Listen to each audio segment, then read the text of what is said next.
My father's new wife thought she could humiliate me in front of an entire Michelin star restaurant for being broke. She laughed at my handmade gift, not knowing the paper she just shoved back in my face was the paid-off mortgage to the mansion she lived in. I stayed completely silent, letting her dig her own financial grave until the waiter brought the check. My name is Natalie, and I am 34 years old. Before I continue this story, let me know where you are watching from in the comments below. Hit like and subscribe if you have ever had to stand up to a family who underestimated your worth and treated you like a burden. Is this supposed to be a joke, Natalie? Sylvia sneered, her voice echoing off the mahogany walls of the private dining room at Jean-Georges. The crystal chandelier above us caught the light of the massive diamond on her finger as she violently pushed my plain white envelope across the crisp linen tablecloth. It slid past the polished silverware and stopped right in front of my water glass. I looked from the envelope up to Sylvia. She was 41, dressed in a custom silk gown that probably cost more than most people make in a year, and her face was contorted in sheer disgust. Today was my father's 62nd birthday, and I had come to celebrate. I really thought that by 34 you would have outgrown arts and crafts. Sylvia continued, letting out a sharp, mocking laugh that made the waiter standing in the corner shift uncomfortably. I mean, look at this. You brought a handmade card to a dinner that costs $1,000 a plate. Could you really not afford to stop at Tiffany or even a decent department store on your way here? I know you just push papers around at some boring accounting job, but surely you can put away a few dollars for your own father. I did not flinch. I just looked at the envelope. Inside was a certificate proving I had secretly paid off the massive secret debt she had forged against my father's house. But I did not say a word. I just let her talk. "Richard, you really need to speak to your daughter," Sylvia said, turning her attention to my father, who was swirling his expensive red wine. "She is embarrassing us. What if someone we know sees her handing you construction paper like a toddler? It reflects poorly on my brand. As the chief executive officer of a luxury aesthetics clinic, I have an image to maintain. I cannot have my stepdaughter looking like she belongs in a soup kitchen." My father, Richard, let out a long, heavy sigh. He did not look at me with love or even basic paternal care. He looked at me the way you look at a stain on a new rug. He adjusted his silk tie and leaned forward, his expression hardening. "Your mother is right, Natalie," he said, his voice dripping with disappointment. "I asked you to make an effort tonight. I asked you to dress appropriately and act like you belong in our world. Instead, you show up in a plain suit, handing me a piece of paper. You are 34 years old. When are you going to get a real career and stop embarrassing the family image?" I slowly picked up the envelope and tucked it into my leather bag. "I am sorry the gift does not meet your standards, Richard," I replied, keeping my voice perfectly level. "I will be sure to keep it to myself." "Oh, do not act like a victim," Sylvia snapped, taking a dramatic sip of her champagne. "You have always been jealous of what we have. Just because you failed to make anything of your life does not mean you get to drag us down." The waitstaff pretended to be invisible, pouring water with robotic precision. I just kept my face entirely deadpan. The thing about my family is that they mistake silence for weakness. They assume that because I do not scream or throw expensive wine glasses, I am a pushover. They saw a woman in a modest blazer who drove a practical car and lived a quiet life. They did not see the senior partner of the most ruthless private equity firm on Wall Street sitting right in front of them. They did not know that the quiet accountant they were humiliating was actually holding the strings to their entire financial existence. I slowly folded my hands together and offered Sylvia a polite smile. "You are absolutely right, Sylvia," I said softly. "I should be much more mindful of financial realities. Please continue enjoying your evening while you still can." Sylvia scoffed, rolling her eyes so hard I thought they might get stuck in the back of her head. She turned her attention back to her expensive champagne, dismissing me completely. That was when Jamal decided it was his turn to take a swing at the easy target. Jamal is my brother-in-law, married to my 28-year-old half-sister Madeline. He is a 32-year-old corporate lawyer who never misses an opportunity to remind everyone in the room that he passed the New York bar exam on his first try. He shifted in his leather chair, adjusting the cuffs of his tailored Tom Ford suit. As an African-American man who had climbed the ruthless corporate ladder of Manhattan with aggressive ambition, he commanded respect in his professional field. But at family dinners, he simply used his booming courtroom voice to bully anyone he deemed beneath his tax bracket, which tonight meant me. "Listen," Natalie Jamal said, leaning forward and resting his elbows on the crisp white tablecloth. He flashed a brilliant smile that was entirely devoid of actual warmth. "I know it can be incredibly tough out there for people without a clear career trajectory. You are pushing mid-30s now. That entry-level accounting stuff you do is not going to pay the rent forever, especially in this economy." I kept my eyes locked on his, my expression perfectly unreadable. "Is that right, Jamal?" I asked simply. "Yes, it is," he continued, his tone dripping with heavy, suffocating condescension. "In fact, I was talking to the managing partner at my firm just last week. We are currently expanding our records department. It is mostly basic data entry, filing paperwork, maybe scanning some legal documents. It pays minimum wage, maybe a little above, if you show some actual initiative, but it comes with a dental plan. If you want, I can put in a good word for you. It would finally give you a chance to afford a decent lifestyle instead of always scraping by on the margins." A sharp, high-pitched giggle broke through the tension in the room. It was Madeline. My younger half-sister sat next to Jamal, looking like she had just stepped off a Fashion Week runway. She was the undeniable golden child of the family, the one who received brand-new imported cars for her birthdays while I was told to take the city bus. "Oh my gosh, Jamal, that is so incredibly generous of you," Madeline beamed, placing her perfectly manicured hand over his wrist. "You really should take the job, Nat. I mean, it is not like you have anything better going on with your life. Plus, it would be really nice to see you buy your own clothes for once. Do you remember when we were kids and Mom made you wear my old winter coats because they still had some life left in them? You looked so funny walking around in jackets that were 2 seasons out of style." She laughed again, and Sylvia quickly joined in, the two of them sharing a look of bonded superiority. Even my father chuckled softly, shaking his head, as if my entire existence was nothing more than a harmless, pitiful joke. He looked at Jamal with deep admiration, clearly proud to have such a successful, benevolent son-in-law who was willing to hand out charity to his absolute failure of an eldest daughter. "Thank you, Jamal," my father said, raising his wineglass slightly in a toast. "It is good to see you trying to help your sister out. Lord knows she desperately needs some direction." I did not break character. I did not raise my voice, and I certainly did not defend my wardrobe or my career choices. I just let the silence stretch out, letting their cruel laughter fill the luxurious private dining room. In my mind, I was already calculating the exact sequence of events that was about to unfold. Jamal thought he was a big-shot corporate attorney. He thought his law firm was an untouchable fortress. He had absolutely no idea that for the past 6 months, my private equity group had been aggressively buying up the controlling shares of his parent company through a series of shell corporations. Just as Madeline was wiping a fake tear of amusement from her perfectly contoured cheek, my phone vibrated twice against my thigh. I slipped the device out of my leather bag and glanced at the screen under the table. It was a highly secure text message from my executive assistant. The message was brief and precise. "Acquisition finalized.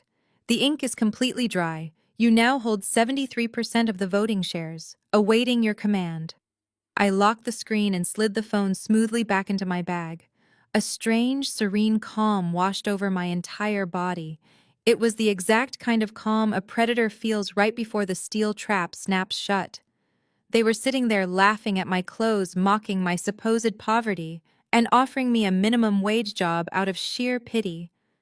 They had no clue that the quiet woman they were openly humiliating had just legally become the ultimate boss of every single person sitting at that table. "That is a very interesting offer, Jamal," I said, my voice smooth and perfectly controlled.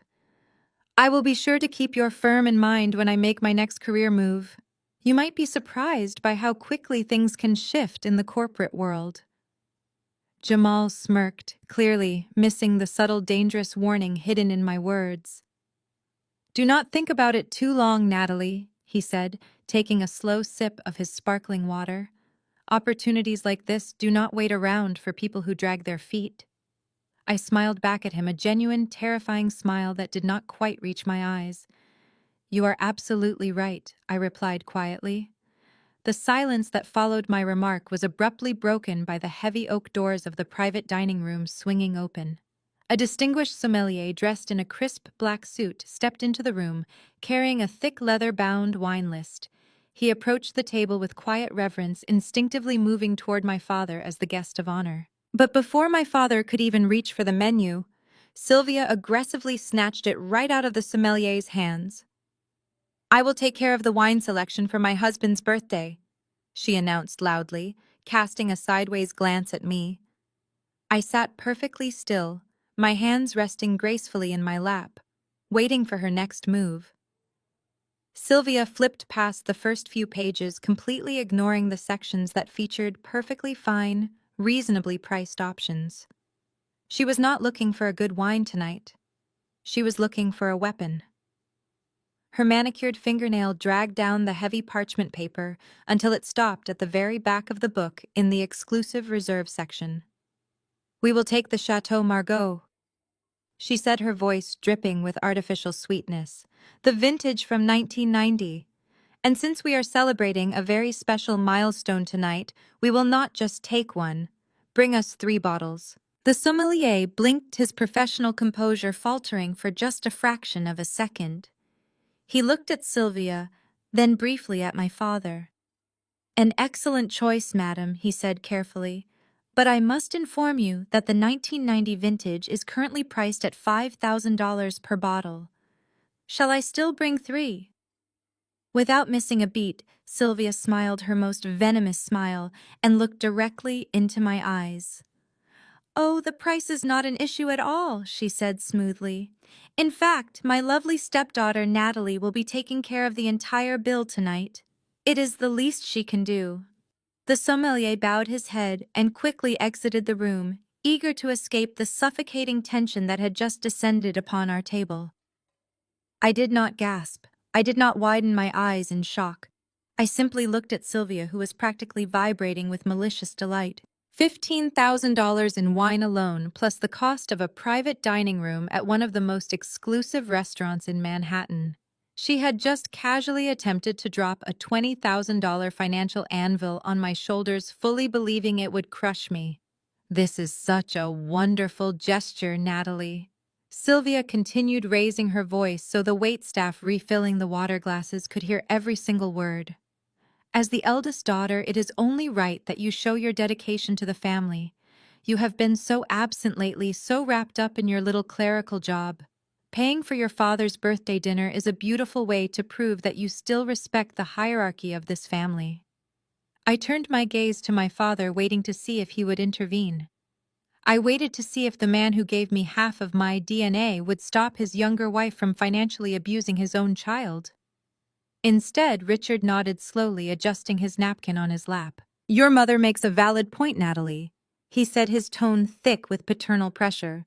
You are 34, you do not own a home, you do not have a husband, and you have never contributed anything of real substance to this family. Taking care of the check tonight would show me that you are finally ready to step up and take some responsibility. It would show that you are not entirely selfish.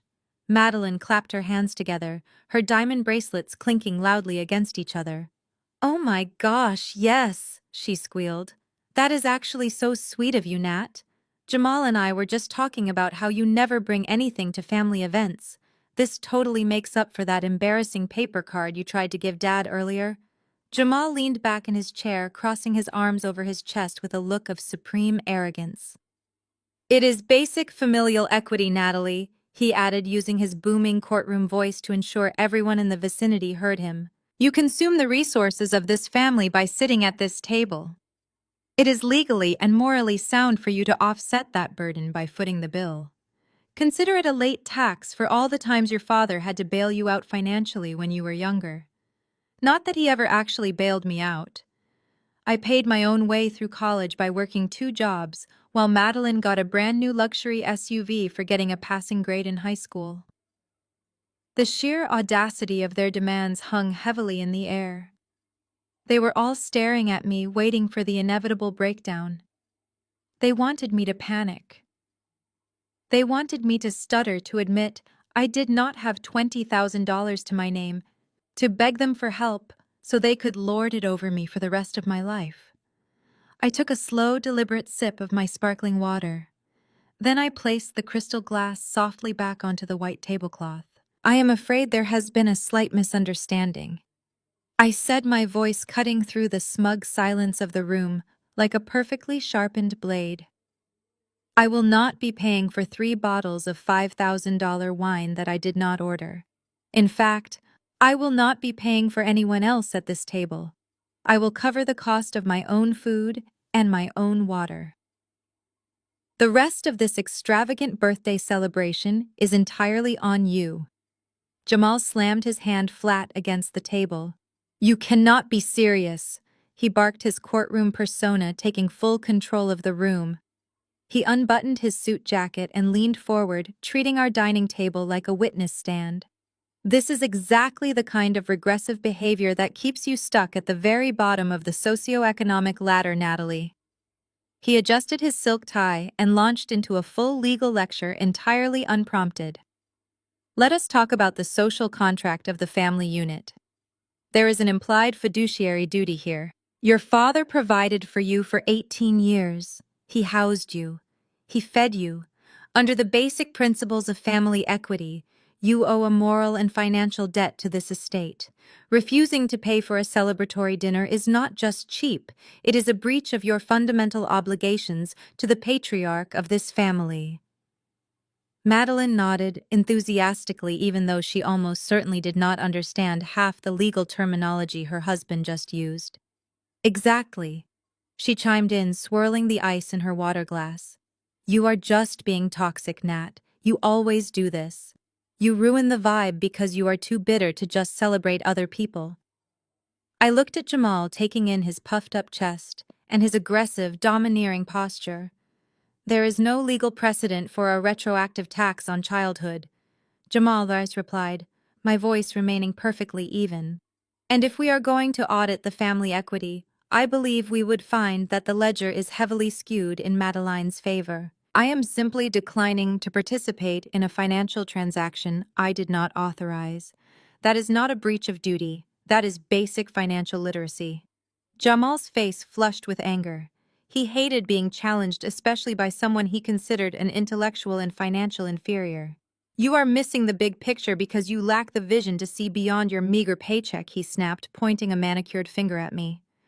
This is about showing respect. It is about proving you are not just a constant drain on our collective resources. You are sitting in a room of high-value individuals, and instead of taking the opportunity to elevate yourself, you pull us all down with your poverty mindset. Before Jamal could launch into another unsolicited legal lecture, Sylvia let out an exaggerated theatrical groan. She tossed her crisp linen napkin onto her plate and glared at me with absolute unfiltered contempt. Oh, for heaven's sake, Jamal, stop trying to reason with her! Sylvia interrupted, her voice dripping with venom. You cannot teach class to someone who insists on wallowing in the mud. If she wants to sit there and count her pennies like a miserable little miser, let her.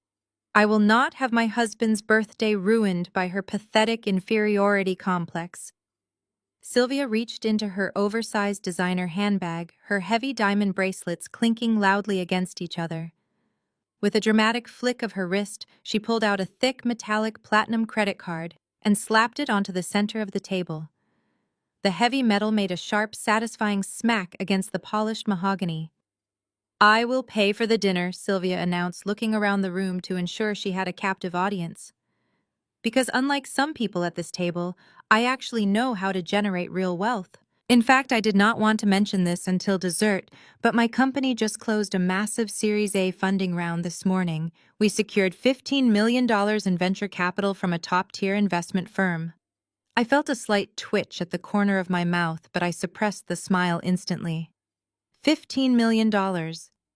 She was bragging about the exact sum of money my firm Apex Private Equity had just wired into her corporate account under the guise of an anonymous venture capital subsidiary. She thought she had conquered the business world, completely unaware that I was the one pulling the strings behind the curtain. I had read every single page of her fraudulent business plan. I knew every lie she told to get that money, and I knew exactly how quickly I was going to take it all back. But I kept my face blank, letting her enjoy her final moments of manufactured glory. My father beamed with pride, reaching out to pat Sylvia's hand affectionately. "She is a self-made mogul," he boasted to Jamal and Madeline, completely ignoring my presence. I always knew Lumiere aesthetics would revolutionize the industry. It takes incredible vision and relentless drive to secure that kind of capital in today's market. Sylvia continued puffing out her chest and lifting her chin. She turned her icy, triumphant gaze back to me. $15 million, Natalie. That is what real success looks like. I built a luxury empire from the ground up while you are still pushing papers in a cubicle and refusing to buy your own father a glass of wine. She picked up her glass of champagne, holding it like a trophy. You are nothing but a financial parasite, Natalie. You feed off the energy of successful people because you cannot create a single thing of your own.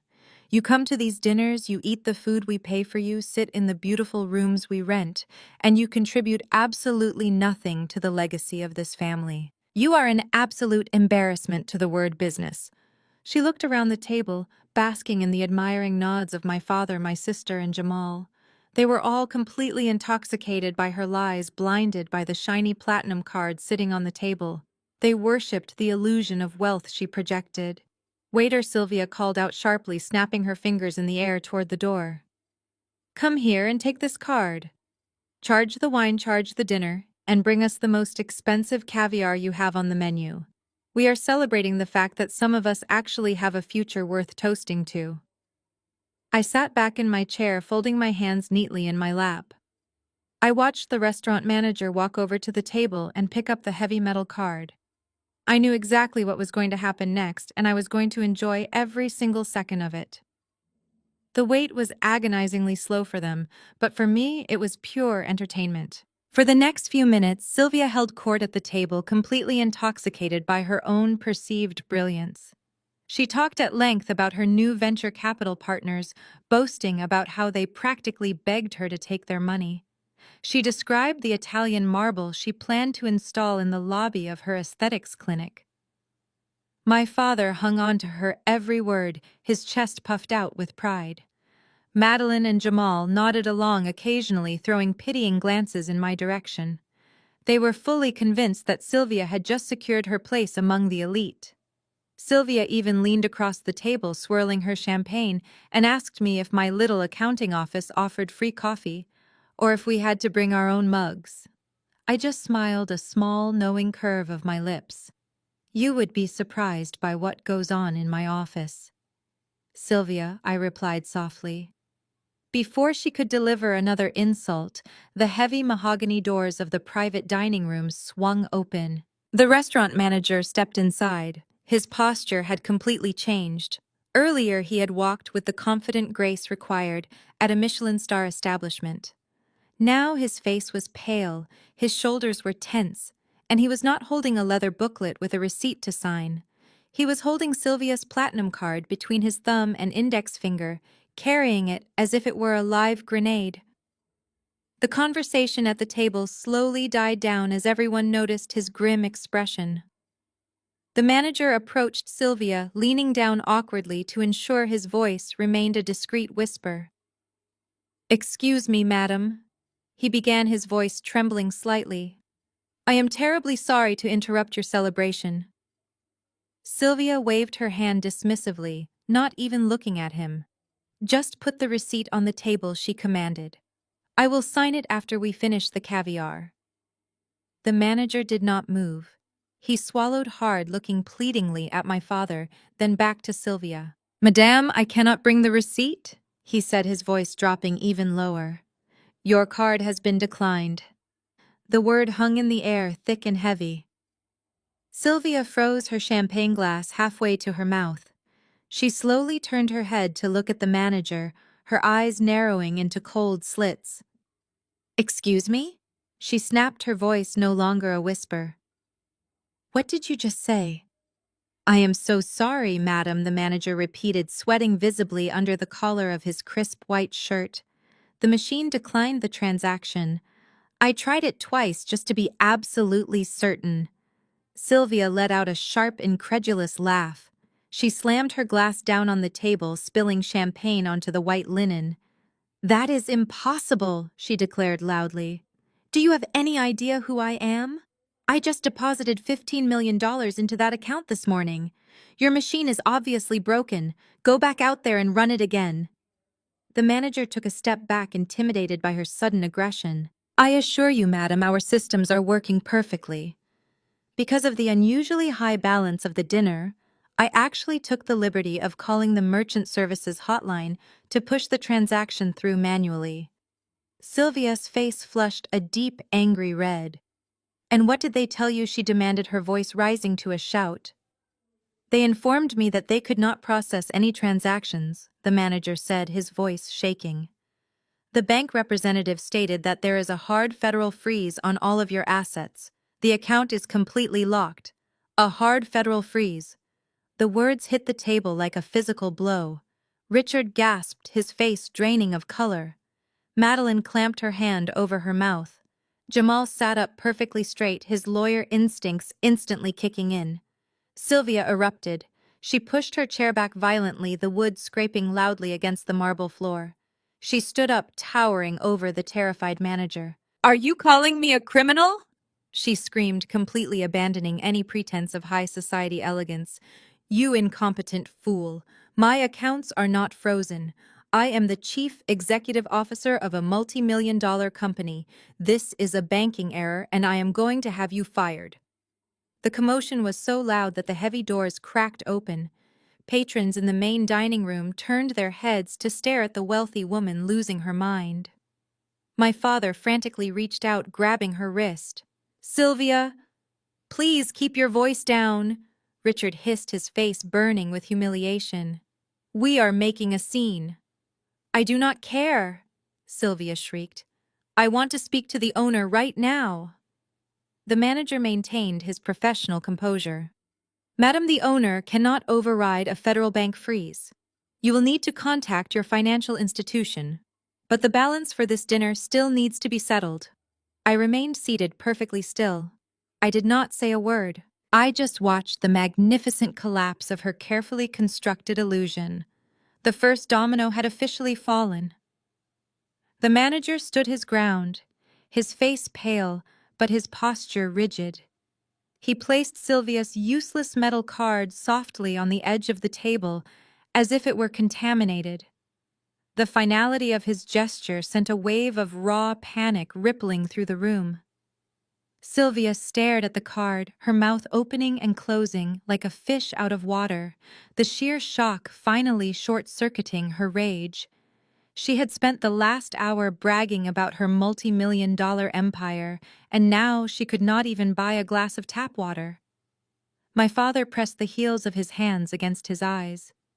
"This is a disaster," he muttered, his voice trembling with a mixture of anger and deep, agonizing humiliation. He glanced nervously toward the crack in the door, where the soft jazz music of the main dining room was being entirely overshadowed by the whispered gossip of New York's elite. They were watching us. Were watching. The wealthy families Richard so desperately wanted to impress were currently witnessing his wife default on a dinner bill. Jamal cleared his throat loudly, aggressively adjusting the lapels of his custom suit. He could not handle the shift in the power dynamic. To a corporate lawyer whose entire identity was built on financial dominance and perceived superiority, sitting at a table that could not settle its tab was a fate worse than death. He needed to be the savior. He needed to prove he was still the alpha male in the room. "Let us all just take a breath," Jamal said, using his deepest, most authoritative courtroom voice. "There is obviously a systemic glitch with her bank. It happens all the time with these high-volume commercial accounts. Security algorithms get triggered unnecessarily. He reached into his breast pocket and smoothly pulled out a sleek, heavy corporate credit card. "Here," Jamal said, sliding the card across the table toward the manager with a condescending smirk. "Put the entire balance on this. Let us put an end to this ridiculous spectacle so we can finish our evening in peace." Madeline let out a loud, exaggerated sigh of relief, placing her hand over her heart. "Oh, thank goodness you are here, Jamal," she cooed, casting a smug look in my direction. "See, Natalie? This is what a real man does. He steps up and handles the situation when things get complicated. You should be taking notes." I did not say a word. I just watched the manager pick up Jamal's card. He pulled a sleek handheld payment terminal from his apron and inserted the chip. The machine displayed a small spinning circle on its digital screen. The entire table held its breath. Sylvia slumped back in her chair, still clutching her empty champagne glass. My father wiped a bead of sweat from his forehead. Jamal leaned back, lacing his fingers together behind his head, entirely confident in his boundless credit limit. The machine let out a sharp electronic beep. The screen flashed bright red. The manager stared at the terminal. He removed the card, wiped the chip on his sleeve, and inserted it again. The spinning circle appeared for a second before the machine emitted another loud, unforgiving beep. Red screen. Declined. The manager cleared his throat, avoiding Jamal's eyes. "Sir, I am afraid your card has also been declined." Jamal's confident smirk instantly vanished. He sat up so fast his chair nearly tipped backward. "What did you just say?" he demanded, dropping his hands to the table. "That is a corporate account linked directly to my law firm's primary operating fund. There is over $2 million of liquid capital in that account.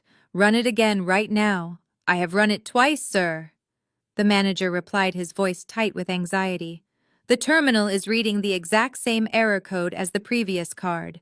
Account frozen. Contact issuing institution." Madeline let out a high-pitched gasp. "Jamal, what does that mean? Why is your card frozen? Are we broke?" "Shut up, Madeline," Jamal snapped, completely losing his composed, gentlemanly facade.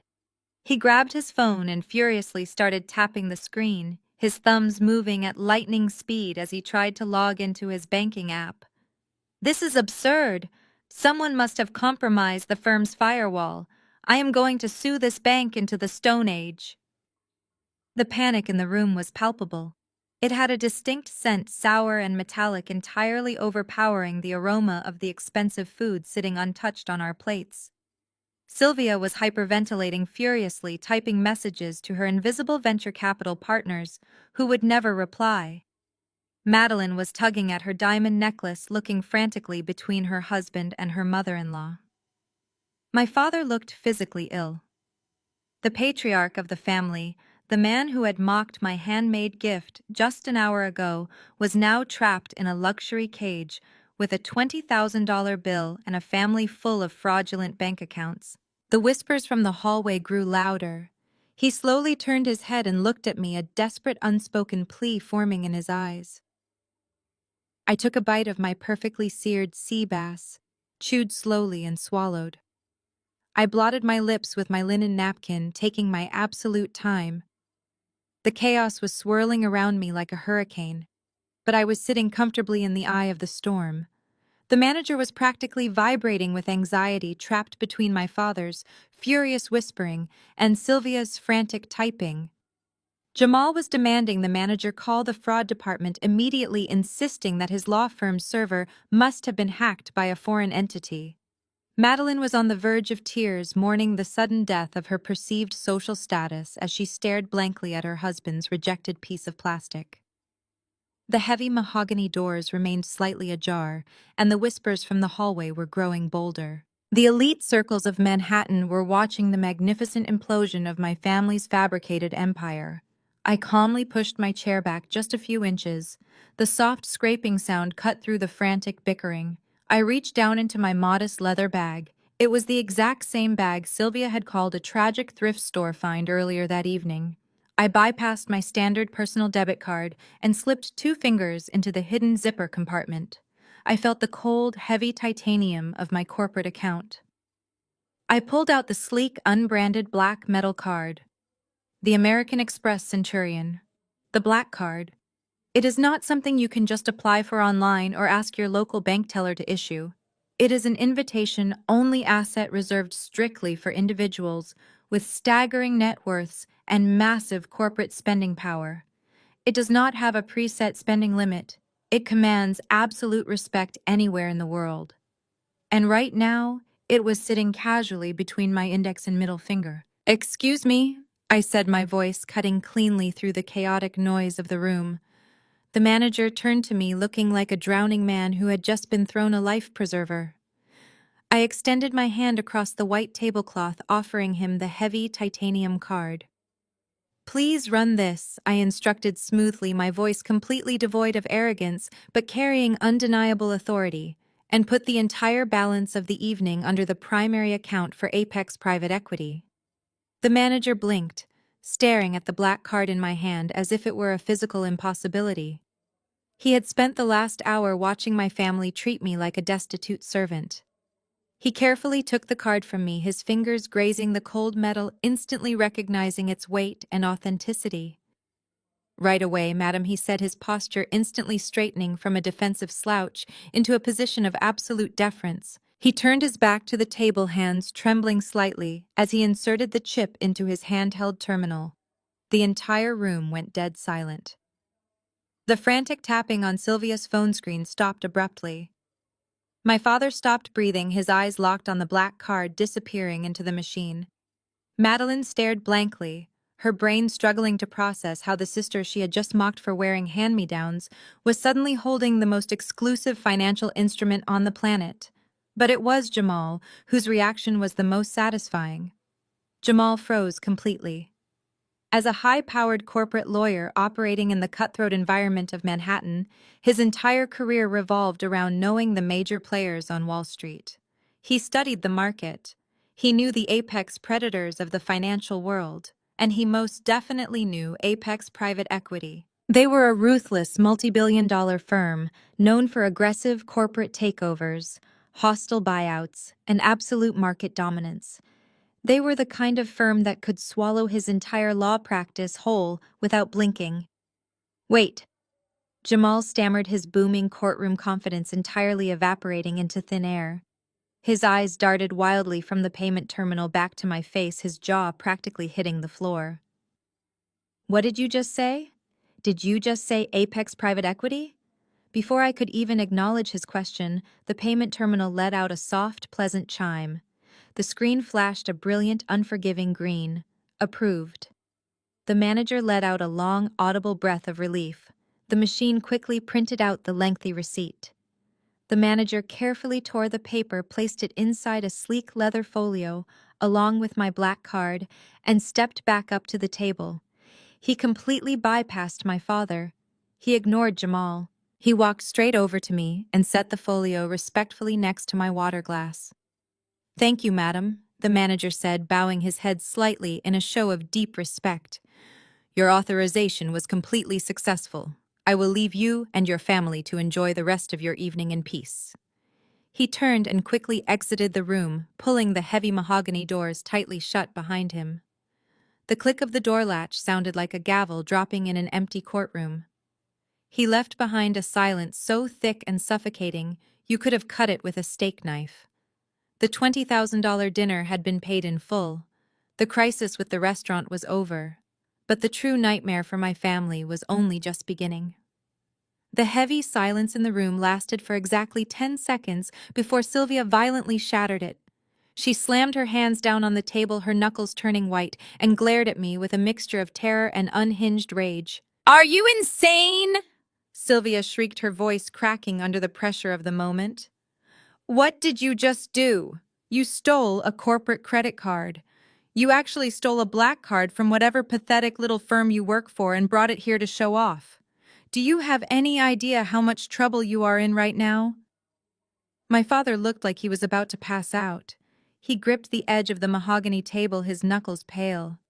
"Natalie, Tell me you did not steal that card, he whispered hoarsely, looking around as if the federal authorities were about to burst through the doors. Fraud on this scale is a massive federal offense.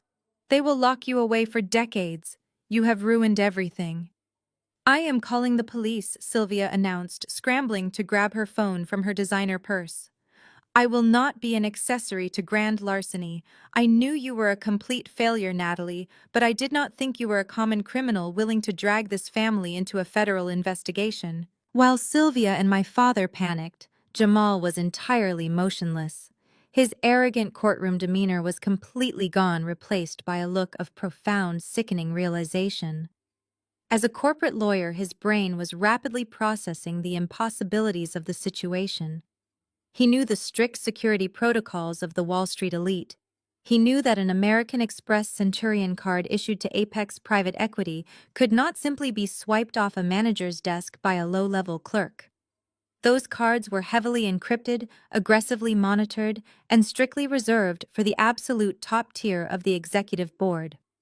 Wait, Jamal said, his voice dropping an octave, completely devoid of its usual booming confidence. He stared at me as if he were looking at a ghost. That card had her name on it. I saw it when the manager walked away. It said Natalie. How does a data entry accountant have an Apex Centurion card? Madeline looked back and forth between her husband and me, her face scrunched up in confusion. Jamal, what is Apex Private Equity? She asked, her voice trembling slightly. Is it a big deal? It is a multi-billion-dollar financial institution, Jamal replied mechanically, never taking his eyes off me. They do hostile corporate takeovers. They dismantle failing companies for breakfast. An entry-level clerk does not get that card under any circumstances. I took another sip of my sparkling water, relishing the absolute chaos I had just created. I placed the crystal glass down and locked eyes with Sylvia, who was aggressively tapping her phone screen trying to dial the police. Put the phone down, Sylvia, I said, my voice dangerously calm and laced with authority. Unless you want the authorities to take a very close look at your own financial records tonight, I highly suggest you sit back down and keep quiet. She froze, her manicured finger hovering just above the screen. You are a thief, she hissed, though her voice lacked its earlier conviction.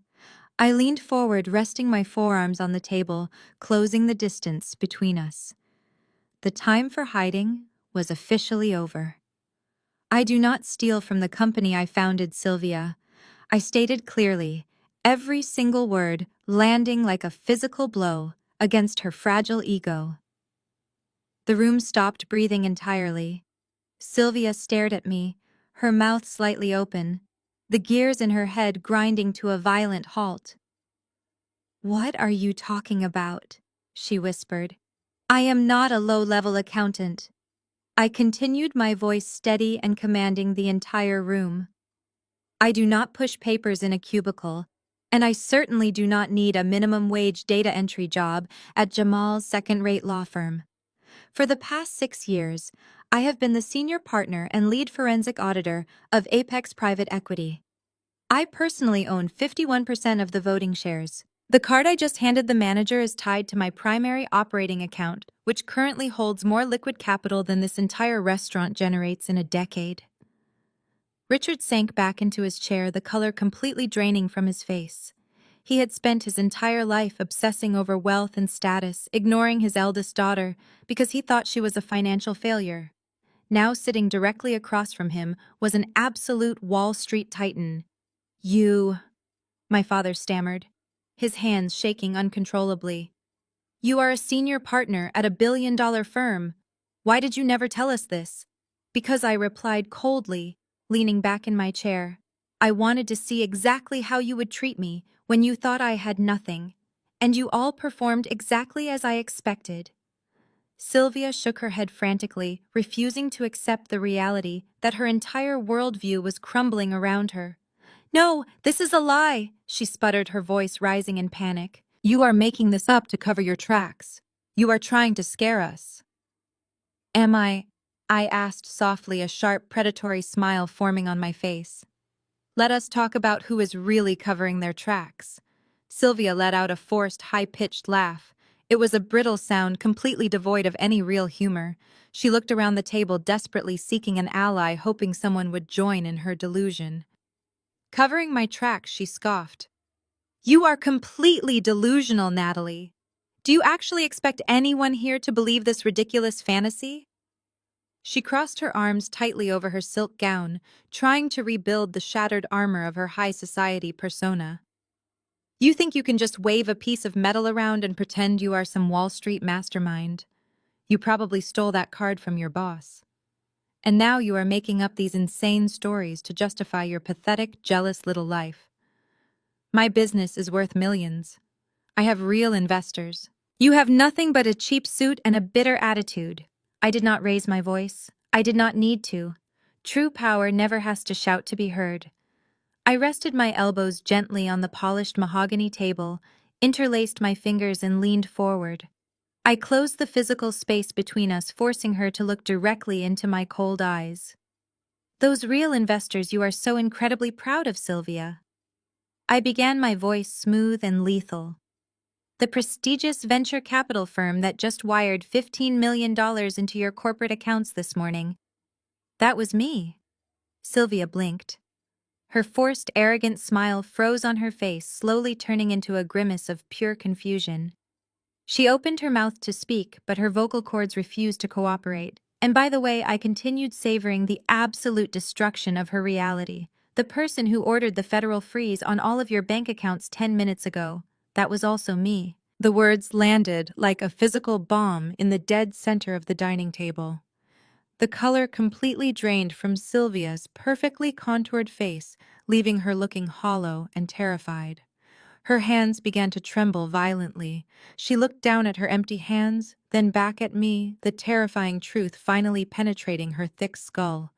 She was not a brilliant business owner. She was a mouse caught in a trap I had set months ago. My father, who had been sitting in a state of stunned paralysis, suddenly slammed his fist down onto the table. The expensive crystal wine glasses vibrated against the plates. Natalie, what in the world are you doing to my wife's business? Richard demanded, his voice cracking, with a mix of panic and lingering paternal authority. Are you actively trying to destroy our family? If you really are who you say you are, why are you sabotaging her company? Unfreeze those accounts right now. I shifted my gaze to my father. For 34 years I had craved this man's approval. I had wanted him to look at me the way he looked at Madeline, with pride and affection. But looking at him now, seeing the sweat beading on his forehead and the desperate, pathetic fear in his eyes, I felt absolutely nothing. The emotional hold he once had over me was entirely gone. I am not sabotaging anything, Richard, they replied coldly. I am simply conducting a standard financial audit on an asset I now effectively own. When my firm injected that capital into Lumiere Aesthetics, we acquired the legal right to monitor the cash flow. And what I found was not a legitimate, thriving beauty business. What I found was a massive, highly illegal financial sinkhole. Jamal leaned forward, his corporate lawyer instincts momentarily overriding his profound shock. He understood the severe legal implications of what I was saying better than anyone else in the room. Wait, you are saying Apex Private Equity is the primary investor in Lumiere? Natalie, if you initiated a hard federal freeze, that implies you found concrete evidence of criminal fraud. You cannot just throw around accusations like that. The liability alone would be astronomical. If you are wrong, Sylvia can sue you for everything you have. I turned my attention to my arrogant brother-in-law. I do not make empty accusations, Jamal. I state facts backed by irrefutable paper trails.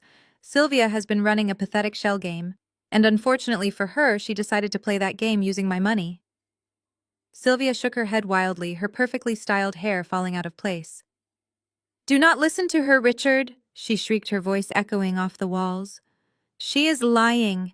My clinic is completely legitimate. We have high-end clients. We have state-of-the-art medical equipment. She is just trying to humiliate me because she is a miserable, lonely woman. You have leased equipment, Sylvia, I corrected her smoothly, cutting off her hysterical rant.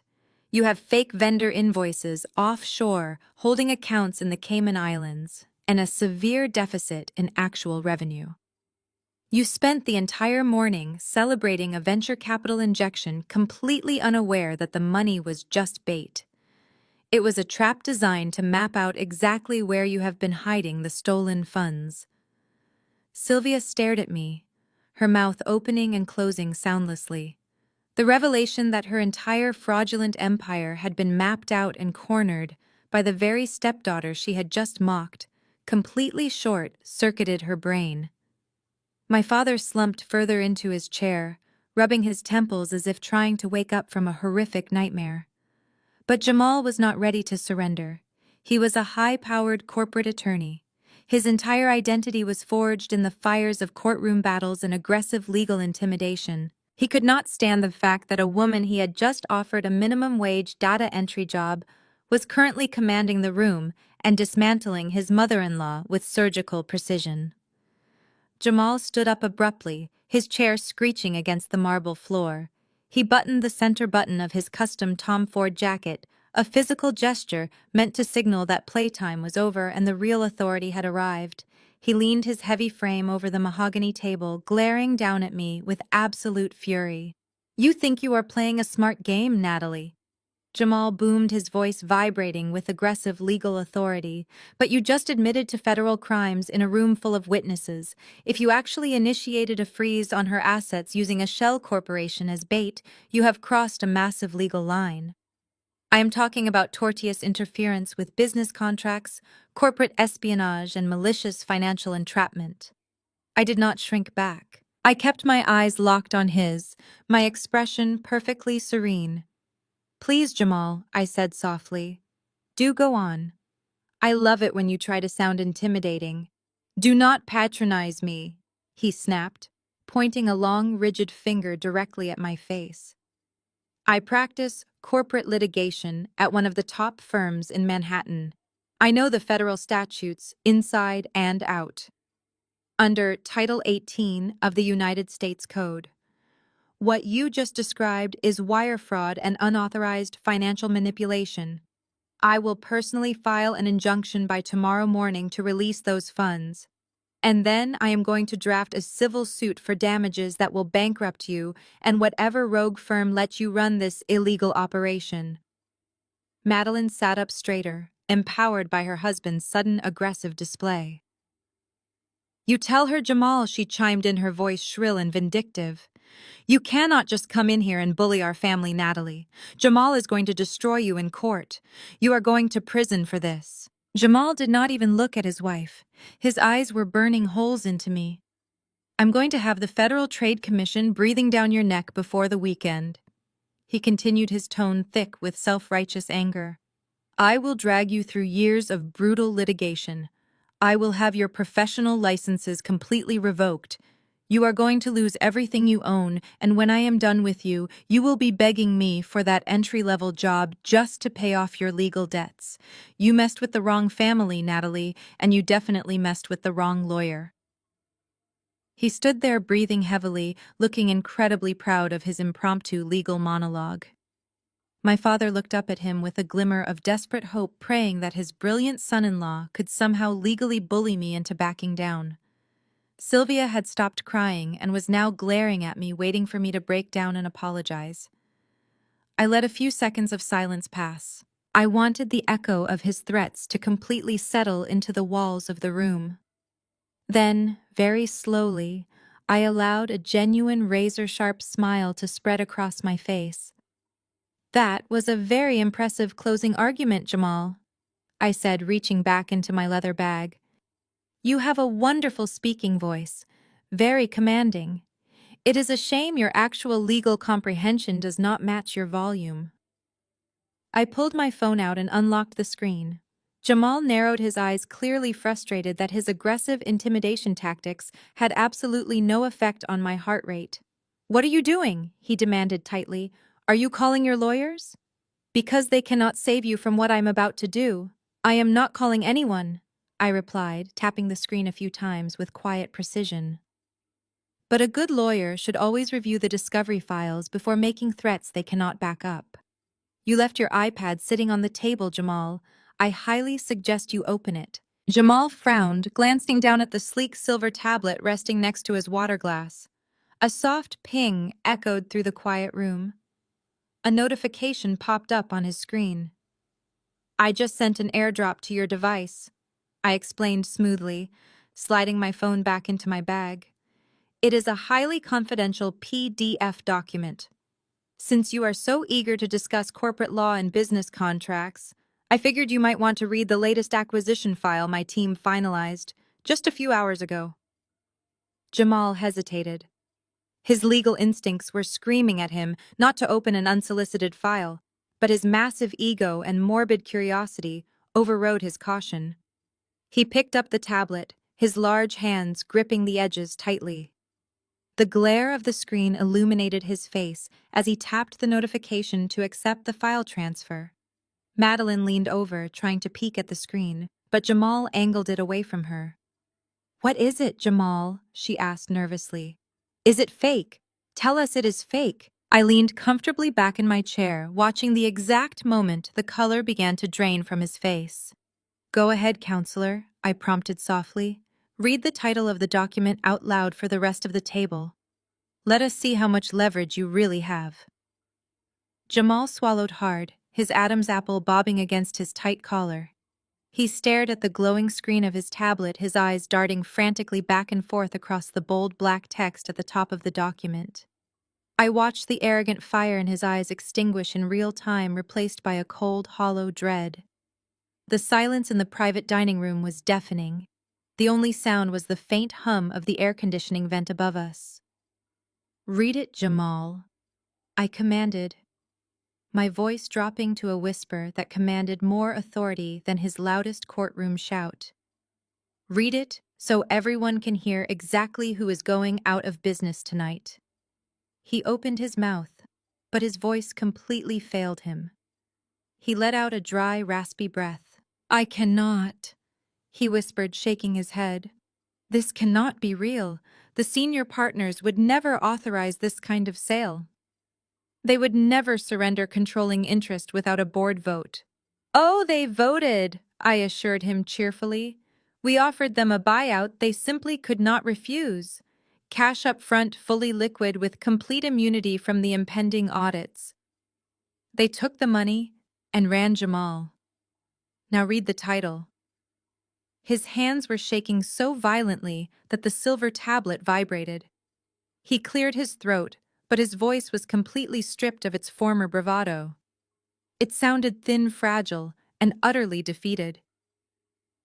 "Notice of finalized corporate acquisition," he read aloud, his voice trembling. "Between Apex Private Equity and the managing partners of—" He paused, choking on the words. "Say the name of your firm, Jamal," I urged smoothly. He closed his eyes for a fraction of a second. "Between Apex Private Equity and the managing partners of your law firm." Madeline gasped loudly, gripping the edge of the table. "Wait!" she cried out, her eyes wide with panic. "That is your firm, Jamal. What does an acquisition mean? What does she mean she bought it?" Jamal did not answer his wife. He was too busy reading the executive summary on the second page of the document. His eyes widened as he processed the legal jargon that he usually weaponized against others. Now that same jargon was wrapping around his own neck like a noose. "It means exactly what it sounds like."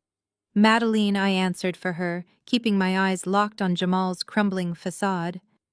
"As of 3:00 this afternoon, Apex Private Equity holds a 73% controlling stake in his entire legal practice. We own the leases to his office building. We own the server networks. We own the client lists. And most importantly, we own the employment contracts of every single attorney on the payroll, including your husband." Jamal physically dropped the tablet. It hit the mahogany table with a loud clatter, sliding a few inches before coming to a stop next to his untouched plate of caviar. He stumbled backward, his legs hitting his chair, almost knocking it over. "You are my boss," he breathed out, the realization finally hitting him with the force of a freight train. "I am not just your boss, Jamal," I corrected him gently. I am the ultimate authority over your entire career. I am the person who decides if you keep your corner office. I am the person who signs your paychecks, and I am the person who has the absolute power to terminate your contract with cause, stripping you of your equity, and leaving you with absolutely nothing." He looked like he was going to be sick. The man who had just 10 minutes ago offered me a minimum wage data entry job, who had lectured me on family equity and poverty mindsets, was now staring at me like I was the grim reaper of his professional existence. "This is impossible!" he stammered frantically, loosening his expensive silk tie as if it were suddenly choking him. "You are an auditor. You cannot just swoop in and buy a Tier 1 law firm. The conflict of interest alone makes this completely unfeasible." "There is no conflict of interest when you structure the holding companies correctly," I interrupted, using the exact condescending tone he had used on me all evening. "You would know that if you were half the brilliant corporate lawyer you pretend to be. But you are not brilliant, Jamal. You are just loud." My father was staring at me with his mouth slightly open, completely unable to comprehend the sheer magnitude of power I was casually wielding. Sylvia had sunk so low in her chair, she looked like she was trying to melt into the floorboards. Jamal placed both hands on his head, pacing a tight circle behind his chair. "This is retaliation," he muttered frantically, trying to piece together a defense that no longer existed. "This is malicious." "It is business, Jamal," I said, taking a slow sip of my water. "I just happen to be much better at it than you are." Madeline stood up, her face flushed red with anger and confusion. She pointed a trembling finger at me. "You cannot do this, Natalie. You cannot just buy his company and threaten him. My husband is a respected attorney. He has high-profile clients. If you fire him, they will all leave with him. He will start his own firm and crush you." I let out a soft, genuine laugh. It was the first real emotion I had shown all night, and it chilled the room entirely. "Oh, Madeline." I sighed, shaking my head. "You really do not understand how any of this works, do you? Jamal cannot take his clients anywhere. He signed a very strict non-compete clause when he made junior partner, a clause that Apex Private Equity now legally enforces. If he tries to poach a single client, I will sue him into absolute oblivion." Jamal stopped pacing. He stared at his wife, his eyes filled with a terrifying emptiness. "She is right," he whispered, his voice cracking. "The non-compete is ironclad. If she fires me with cause, I cannot practice corporate law in the state of New York for 5 years." Madeline's jaw dropped. She looked at Jamal, expecting him to fight back, expecting the aggressive alpha male she married to pull off a miraculous legal victory. But Jamal was completely broken. He was standing there, a defeated man in a custom suit, realizing that his entire identity, his wealth and his social status were entirely at my mercy. I smiled warmly at him. "And believe me, Jamal," I continued, my voice dripping with sweet venom, "I have plenty of cause. As the new majority shareholder of your prestigious law firm, it was my fiduciary duty to conduct a comprehensive forensic audit of your recent case files. I told you earlier that I am a forensic auditor by trade. Finding hidden money is what I do best. So naturally, I had my team look very closely at the accounts you manage personally." Jamal took a step back, his shoulders practically collapsing inward. "What did you find?" he asked, his voice barely a whisper. I turned my gaze toward my younger half-sister. Madeline was still standing, her face a mask of furious indignation, completely unaware that the crosshairs had just shifted directly onto her. "Let us talk about Madeline's beautiful philanthropic endeavors," I said, leaning back and resting my hands on the armrests of my chair. "Madeline loves to host those extravagant galas. The Hope Foundation for Underprivileged Youth. It sounds so incredibly noble. You get to wear designer gowns, sip champagne with the city elite, and pretend you are saving the world while looking down on people who actually work for a living." Madeline crossed her arms defensively. "My charity does amazing work," she snapped, though her voice wavered slightly. "We raise hundreds of thousands of dollars every single year." "Yes, you certainly do raise a lot of money," I agreed smoothly. The problem is where that money actually goes. Jamal squeezed his eyes shut. He knew exactly what was coming. I looked back at him, my expression hardening into pure ice. When I audited your private server, Jamal, I found the highly illegal tax shelters you drafted for your wife's fake charity. I found the dummy corporations you set up in Delaware. I found the meticulously forged expense reports. You used your legal credentials to establish offshore holding accounts to wash those charitable donations and funnel the money directly into Madeline's personal trust fund to pay for her imported cars, her designer jewelry, and your luxury vacations. Madeline gasped, her hands flying to her mouth. She looked at Jamal, waiting for him to deny it, waiting for him to use his brilliant legal mind to explain it all away. But Jamal could not even look at her. He kept his eyes glued to the floor, the realization of his absolute ruin crushing him under its weight. My father let out a choked sound, gripping the edge of the table as if the room were spinning. "Fraud," he whispered, looking at his youngest daughter in horror. "You are stealing from a charity. Do you know what the Internal Revenue Service does to attorneys who facilitate charity fraud?" "Jamal," I asked, my voice cutting through the heavy silence. "They do not just fire you. They do not just fine you. They completely dismantle your life. They freeze your assets, they seize your property, and they lock you in a federal penitentiary for a very long time.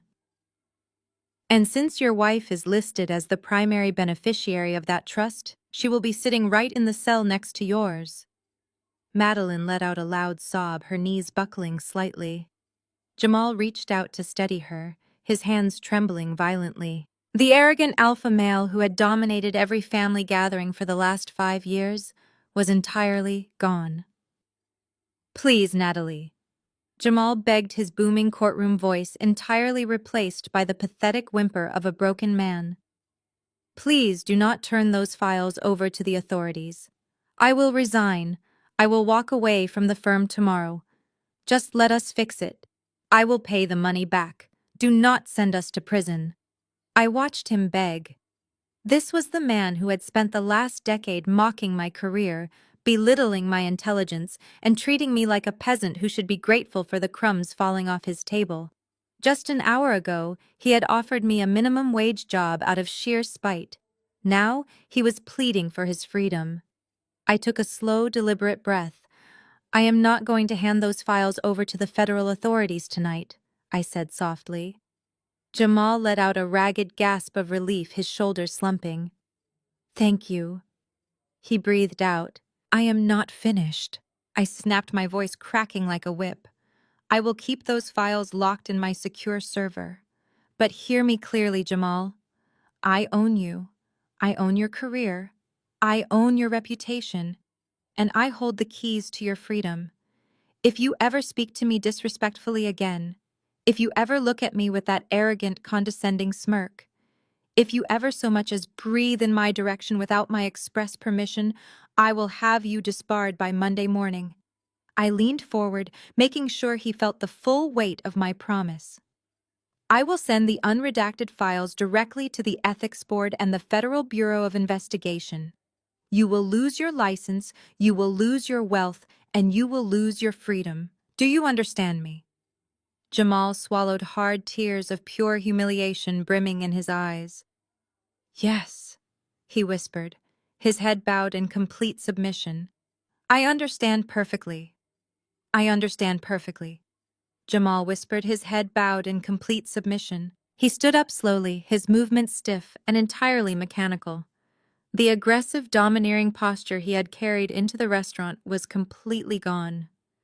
He looked at Madeline, who was still crying, her perfectly applied makeup running down her face in dark streaks. She reached out for him, her hands trembling, expecting the comforting embrace of her protector. "Jamal, do something." Madeline sobbed, her voice echoing in the sudden quiet of the room. "Tell her she cannot do this to us. Tell Dad to make her stop right now." Jamal did not comfort her. He did not reassure her. He reached out and grabbed her arm, his grip tight enough to make her gasp in surprise. "Get your designer bag," Jamal ordered, his voice flat, breathless, and urgent. "We are leaving. Right now." Madeline looked at him in sheer shock, her tears momentarily pausing. What do you mean we are leaving? We cannot just leave. We are in the middle of dinner. What about my charity gala next month? What about the trust fund money for the new house? There is no trust fund anymore. Madeline, Jamal hissed through clenched teeth, forcefully pulling her out of her chair. If we stay in this room for another 5 minutes, I'm going to lose my license to practice corporate law forever. Grab your coat. We are walking out that door, and we are never looking back. Sylvia, who had been sitting in a state of paralyzed horror, suddenly snapped back to reality. She saw her primary line of defense crumbling right before her eyes. She saw the wealthy, successful lawyer son-in-law preparing to abandon ship, taking her favorite daughter with him. "Jamal, wait!" Sylvia cried out, scrambling to her feet and reaching desperately across the table. "You cannot just leave us here. My bank accounts are completely frozen. The restaurant manager is going to come back with security. You have to represent me. You are a brilliant corporate lawyer. You can draft a federal injunction just like you said. You have to help me fight her." Jamal stopped dead in his tracks. He turned his head slowly to look at Sylvia, and the expression on his face was one of absolute undisguised disgust. "Are you completely out of your mind?" Jamal snapped, his voice devoid of any familial warmth. "I am not representing you, Sylvia. You just committed massive federal wire fraud using money from a private equity firm that now legally owns my entire career. You are entirely radioactive. If I associate with you in any legal capacity, I will be named as a co-conspirator in your financial crimes. You are on your own." "But we are a family," Sylvia shrieked, her voice reaching a hysterical, grating pitch. "You cannot do this to us. Richard, tell him he cannot do this." My father looked up from the table, his face pale and deeply drawn. He looked older than his 62 years, the stress aging him visibly by the second. He opened his mouth to speak, to assert his authority as the patriarch, but Jamal cut him off before he could even form a single syllable. "Do not say a word to me, Richard," Jamal warned, pointing a shaking finger directly at my father. "Your wife has completely ruined you, and she almost dragged me down into a federal prison with her. I am taking my wife, and we are leaving this miserable restaurant. Do not call my phone. Do not contact my law office. As of this exact second, we are completely severing all ties with your financial disaster." Madeline was openly weeping now, stumbling awkwardly in her high heels, as Jamal pulled her toward the heavy mahogany doors. She looked back at me over her shoulder, her tear-streaked face a mixture of pure terror and disbelief. The golden child, the sister who had spent her entire life mocking my clothes and my career, was being dragged out of a luxury restaurant like a criminal fleeing an active crime scene. "Natalie, please!" Madeline choked out, her voice cracking painfully. "Please do not take my things. Please." I did not offer her a single word of comfort. I simply took another slow sip of my sparkling water and watched them go. Jamal threw the heavy doors open completely, ignoring the curious stares of the wealthy patrons in the main dining room. He pulled Madeline out into the brightly lit hallway, letting the doors slam shut behind them. The loud thud echoed with absolute finality. Just like that, the rats had successfully fled the sinking ship. The dynamic in the room shifted instantly. The loud, arrogant energy that Jamal and Madeline had provided was completely sucked out into the hallway. The fortress of superiority that Sylvia had built around herself was completely shattered. There were no more aggressive lawyers to threaten me with litigation. There were no more golden children to laugh at my expense. It was just me, my ruined father, and his fraudulent wife. Sylvia slowly sank back into her chair. Her hands were shaking so badly she accidentally knocked over her empty crystal champagne flute. The glass rolled across the white linen tablecloth and fell off the edge, shattering into dozens of sharp pieces on the hard marble floor. Neither of them moved to clean it up. Richard stared blankly at the shattered glass, the cold reality of his total isolation finally setting in. He had chosen Sylvia and Madeline over me his entire life. He had protected them, funded them and allowed them to treat me like absolute garbage. And the absolute second the money ran out, the second the illusion of power was broken, they abandoned him without a single second thought. I folded my hands neatly on the table, resting my chin on my knuckles. I looked at the two of them, savoring the absolute suffocating silence that had fallen over the room. "Well," I said softly, the single word cutting through the thick tension like a razor blade. "Now that the dead weight has left the party, we can finally get down to the real business." Sylvia stared at me, her chest heaving as she tried to process my words. For a moment, she looked like a cornered animal trapped in the headlights of an oncoming truck, but then her raw survival instinct kicked in. The delusion that had sustained her lavish lifestyle for the past decade flared up brightly, blinding her to the absolute reality of her grim situation. She refused to accept that a woman she had relentlessly mocked and belittled could hold such immense power over her. She slammed her open palms against the edge of the table and pushed herself up to a rigid standing position. She aggressively adjusted the neckline of her custom silk gown, lifting her chin in a pathetic attempt to reclaim her lost authority and command the room once more. "You think you have won," Sylvia spat out, her voice trembling slightly but heavily laced with venomous defiance. "You think you can just freeze my bank accounts and scare away Jamal, and that automatically makes you the winner. You are incredibly naive, Natalie. You may have bullied your way into a partnership at some cutthroat firm, but you have absolutely no idea who you are actually dealing with." I leaned comfortably back in my chair, interlacing my fingers and resting them gracefully on my lap. "I am listening, Sylvia," I said simply, my tone completely flat. "Please enlighten me. Tell me exactly who I am dealing with." My father looked up at his wife, his eyes wide with a mixture of terror and a sudden desperate hope. He desperately wanted her to pull a rabbit out of the hat to prove that his entire life was not built on a fragile foundation of lies and financial fraud. "My company is untouchable," Sylvia declared, her voice rising in pitch and volume until she was almost shouting at the ceiling. "I am not some small-time startup you can just bully into submission. I have massive institutional backing. Just this morning, I finalized a $15 million investment from Vistara Capital. Do you know who they are, Natalie? Because if you do not, your little firm is about to find out the hard way." I kept my face entirely blank, not giving her a single ounce of satisfaction or any visible reaction. "Vistara Capital is a global financial powerhouse," Sylvia continued, practically vibrating with renewed arrogance and false confidence.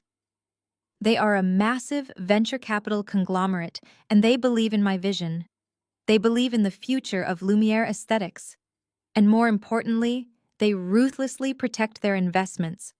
When I call their managing directors tomorrow morning and tell them that Apex Private Equity illegally froze my operating accounts, they will unleash an army of corporate lawyers that will make Jamal look like a small-town traffic court attorney." Richard sat up slightly straighter, latching onto her words like a drowning man clutching a piece of floating driftwood. "Sylvia, is that true?" he asked, his voice trembling with a pathetic glimmer of hope.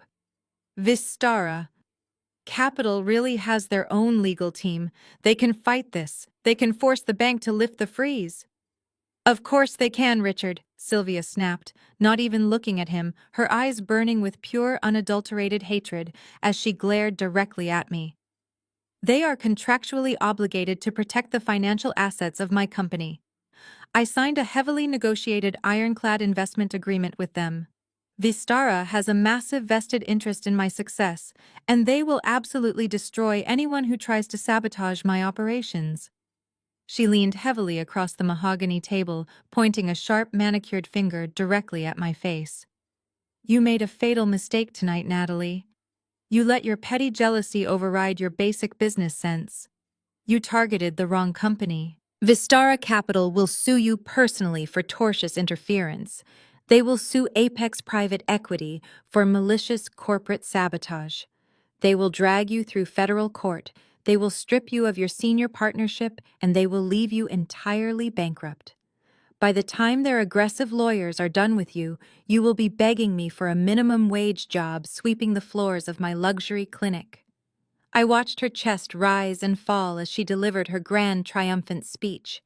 She truly believed every single word she was saying. She had completely convinced herself that the $15 million magically appearing in her bank account was a testament to her sheer brilliance as an entrepreneur. She honestly thought she had secured a powerful, untouchable ally who would fight her battles and shield her from the devastating consequences of her own financial crimes. "Are you quite finished?" I asked quietly, my voice barely above a whisper, completely unfazed by her aggressive legal threats. Sylvia crossed her arms tightly over her chest, a smug, victorious sneer twisting her features. "I am finished with you, yes," she said coldly.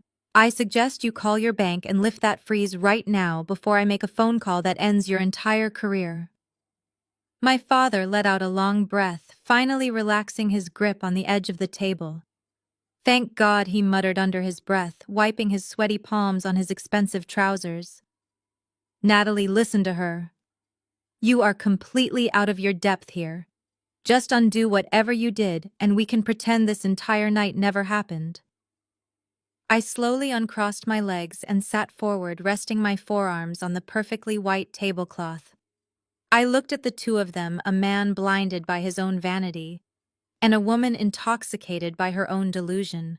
The trap had been set perfectly, the bait had been swallowed whole, and now it was finally time to close the steel jaws permanently. I picked up my water glass, the crystal feeling cool and solid against my fingertips. I took a slow, deliberate sip, letting the silence stretch just long enough to make them both incredibly uncomfortable. The ice clinked softly against the sides of the glass as I set it back down on the pristine white tablecloth. "You know, Sylvia," I began, my voice carrying a conversational, almost pleasant tone that stood in stark contrast to the venom she had just spit at me. "You really should read the fine print when you sign away equity in your company, especially when you are dealing with venture capital firms you have never actually met in person." Sylvia narrowed her eyes, her false confidence wavering slightly at my calm demeanor. "I met with their representatives," she said defensively. "We had multiple video conferences with the executive board. They loved my business model." I let out a soft, genuine laugh. "Oh, they loved your business model, all right," I agreed. "They loved it because it was one of the most transparently fraudulent structures they had ever seen. It was practically a textbook case study in corporate money laundering." "What are you talking about?" she snapped, taking a step toward me. "Stop trying to twist this. Vistara Capital is a legitimate entity." "They are absolutely legitimate," I confirmed smoothly. "They have a brilliant legal team, massive financial reserves, and a sterling reputation in the corporate world. But there is one tiny little detail that those executive board members failed to mention during your video conferences." I paused, leaning forward just enough to ensure she caught every single syllable of my next sentence. "Vistara Capital is a ghost subsidiary. It is a shell company wholly owned and operated by Apex Private Equity." The words seemed to physically strike her. Sylvia stumbled backward, her heel catching on the thick Persian rug. She grabbed the back of her chair to steady herself, her knuckles turning bone white.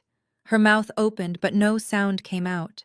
She just stared at me, her perfectly manicured facade finally cracking completely. "No," she whispered, the single word escaping her lips like a dying breath. "Yes," I replied cheerfully. "Apex created Vistara specifically to handle high-risk specialized asset acquisitions. When your little aesthetics clinic popped up on our radar, flagged heavily by federal regulators for suspicious offshore wire transfers, by the way, we decided to take a closer look." I stood up slowly, smoothing out the front of my tailored blazer. I wanted to tower over her the way she had tried to tower over me. I was the anonymous lead investor, Sylvia. I was the one who approved the $15 million capital injection. I was the one who authorized the wire transfer into your accounts this morning. My father let out a choked gasp. He looked from me to Sylvia, his face contorted in absolute horror. "You," he stammered, his voice cracking. "You gave her the $15 million. "I did not give it to her, Richard," I corrected him sharply. "I used it as bait." I walked slowly around the edge of the mahogany table, my heels clicking rhythmically against the marble floor. I stopped just a few feet away from Sylvia, invading her personal space, forcing her to look up at me. You see, Sylvia, you are incredibly arrogant. But you are not very smart, I explained, my voice dropping to a lethal whisper. You thought you had fooled the market. You thought you could just fake vendor invoices and funnel investor money into your personal Cayman accounts without anyone noticing. But the moment you accepted that Vistara money, you gave us full legal authorization to audit every single ledger, every single bank account, and every single digital footprint attached to Lumiere Aesthetics. Sylvia shook her head wildly, tears of pure terror finally spilling over her eyelashes and ruining her expensive makeup. You set me up, she cried out, her voice echoing in the large, empty dining room. You entrapped me. It is not entrapment if you willingly sign the contracts and take the money, I replied coldly.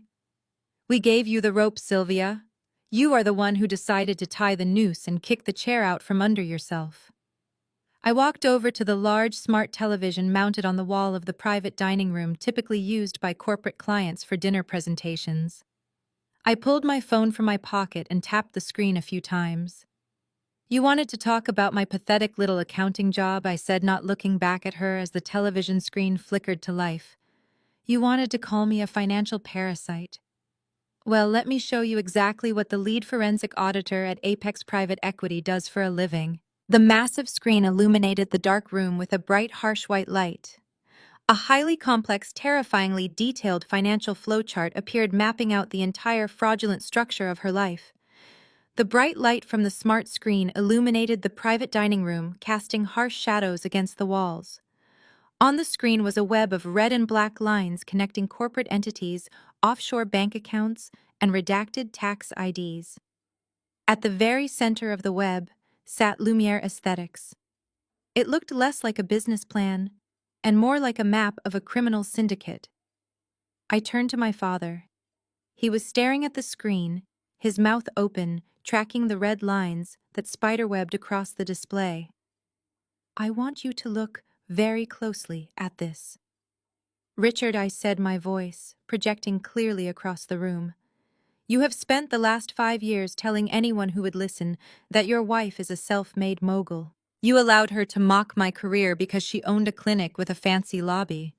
Now look at the actual foundation of her empire. I tapped my phone and the screen zoomed in on boxes labeled as medical supply vendors. A legitimate business generates revenue by providing a service or selling a product. I explained, pacing toward the table. Lumiere Aesthetics does neither of those things efficiently. For the past 3 years, the clinic has been operating at a massive, unsustainable deficit. The cost of the lease, the imported Italian marble, the custom uniforms, and the state-of-the-art lasers far outweighed the actual income from clients. Sylvia was bleeding money every single month. My father swallowed hard. But she showed me the quarterly reports, he protested. The reports showed steady growth. I tapped the screen again. A side-by-side comparison appeared.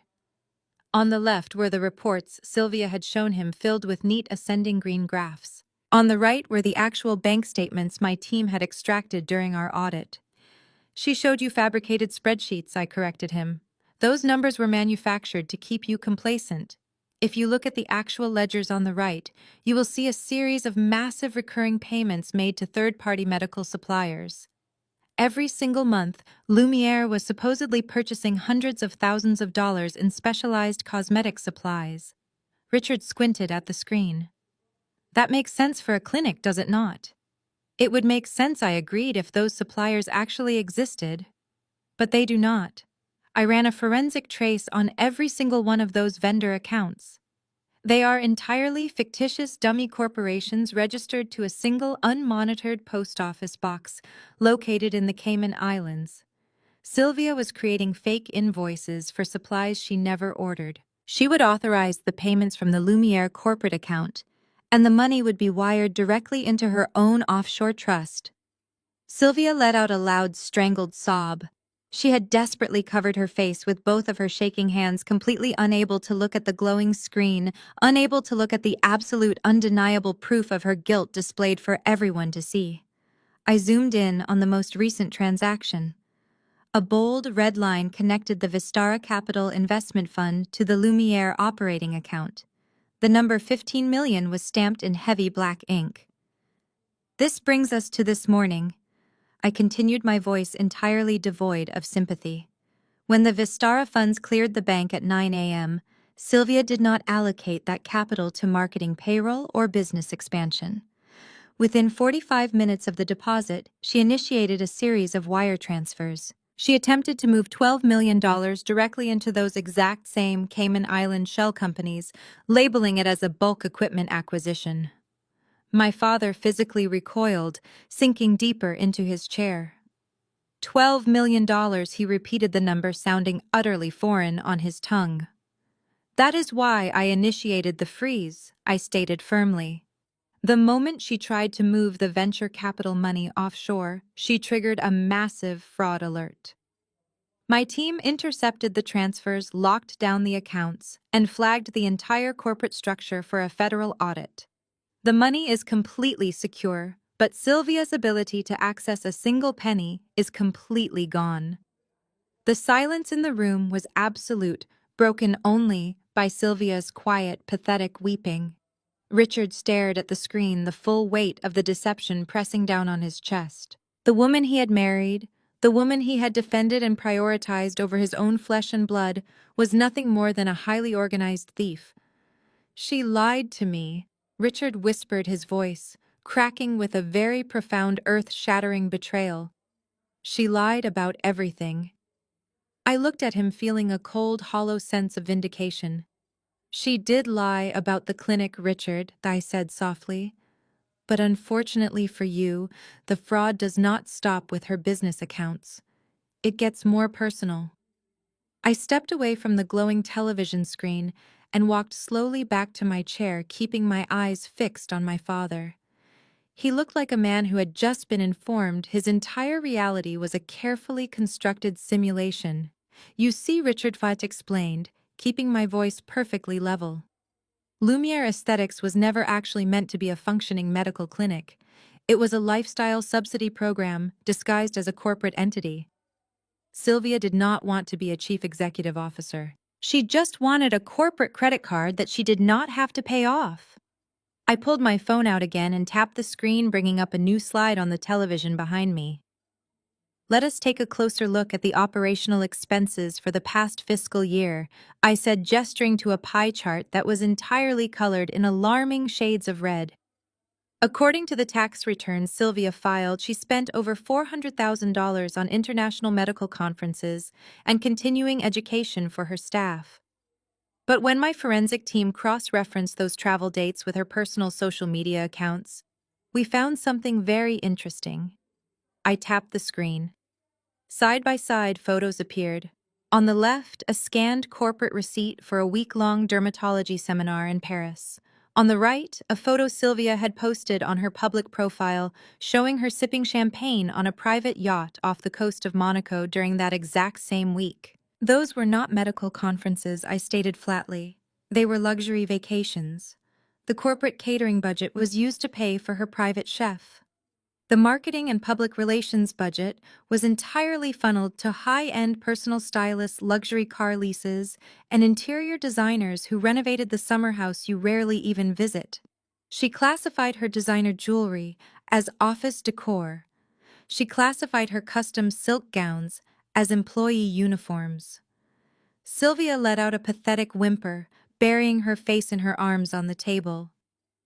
She could not formulate a single defense because the evidence was mathematically absolute, but the petty theft of company funds to buy expensive clothes was just the beginning. I continued pacing behind my chair. Sylvia knew the clinic was bleeding out. She knew that eventually the creditors would come knocking. The fake vendor invoices to the Cayman Islands were a slow drip, but she needed a massive cash injection to secure her future before the entire house of cards collapsed. I looked down at the top of Sylvia's perfectly styled hair. That is why she went hunting for venture capital. My father looked utterly devastated. He turned his head slowly, staring at his wife as if she were a complete stranger. You are going to take the $15 million and run, he asked, his voice trembling with a mixture of anger and profound sorrow. You were going to leave the company bankrupt. Oh, Richard. I sighed, shaking my head. She was not just going to leave the company bankrupt. She was going to leave you holding the bag. Sylvia flinched violently at my words, but I did not stop. The $15 million from Vistara Capital was her golden parachute, I explained, making sure every word landed with maximum impact. Her plan was incredibly transparent to anyone who knows how to read a financial ledger. She intended to wire $12 million to her offshore accounts this morning, disguised as a bulk equipment purchase. Once the money cleared international waters, it would be virtually impossible to trace or recover. She would then wait a few months, declare Chapter 11 bankruptcy for Lumiere Aesthetics, and claim that the business simply failed due to market conditions. I leaned forward, resting my hands on the back of my chair. And since you are listed as the primary guarantor on the commercial lease for her luxury clinic, Richard, the creditors would have come directly after you. She would have walked away with millions hidden in the Caribbean, while you would be dragged into federal bankruptcy court to pay off the remaining debts of her failed empire. Richard gasped, clutching his chest, as if he were having a physical reaction to the betrayal. You were going to destroy me, he whispered, tears finally forming in his eyes. I gave you everything. I defended you against my own daughter, and you were going to leave me in absolute ruin. Sylvia finally lifted her head, her face a smeared mess of expensive cosmetics and tears. No, Richard, please, she sobbed, reaching a shaking hand toward him. It is not what it looks like. I was going to use that money to secure our future. I was doing it for us. I let out a sharp, unforgiving laugh. Do not insult my intelligence, Sylvia, I snapped. Offshore trust accounts do not have joint beneficiaries. That Cayman Island account has exactly one name on it, and it certainly is not yours, Richard. She was securing her own future at the direct expense of your entire legacy. The room fell into a suffocating silence once again. The absolute reality of her parasitic nature had been laid bare under the harsh fluorescent light of the television screen. She had treated the family like a host organism feeding off its resources until she was ready to detach and move on. But as satisfying as it was to expose her business fraud, I was not quite finished. I reached for my phone one last time. Because the venture capital money was not the only thing she stole, I swiped left on my phone screen, and the complex corporate flowchart vanished from the television. In its place, a new set of documents appeared. These were not stamped with the Lumiere corporate logo. They were stamped with the crest of my father's personal wealth management bank. My father looked up, his eyes bloodshot and wide with a new wave of terror. What is this, Natalie? He asked, his voice barely a whisper. Those are my private accounts. Yes, Richard, they are, I replied calmly, walking back toward my seat. Or rather, they used to be your accounts. You see, before Sylvia managed to convince Vistara Capital to hand over $15 million, Lumiere Aesthetics was completely hemorrhaging cash. Those private yacht rentals and designer wardrobes were expensive. Her fake medical vendors required a constant stream of capital to keep the shell game moving. She needed a massive bridge loan to keep the illusion alive until the venture capital check cleared. I pointed to a heavily highlighted PDF document on the left side of the screen. Since she had already maxed out her corporate credit lines, I explained she had to look closer to home for the funds. I want you to look at the date on that document, Richard. 6 months ago. Do you remember what you were doing 6 months ago? You were in Europe on a golfing trip, while your loving wife stayed behind in New York, claiming she had to manage a clinic expansion. Richard nodded slowly, his face completely devoid of color. Yes, I remember. She was not expanding the clinic, I said, my voice cutting through the heavy air. While you were playing golf in Scotland, Sylvia drove to your primary financial institution. She presented a comprehensive power of attorney document, a document that gave her absolute, unfettered access to your entire financial portfolio. That is impossible, my father choked out, gripping the table so hard his knuckles turned white. I never signed a power of attorney. I would never give anyone that kind of control. You did not sign it, I agreed softly. She forged your signature.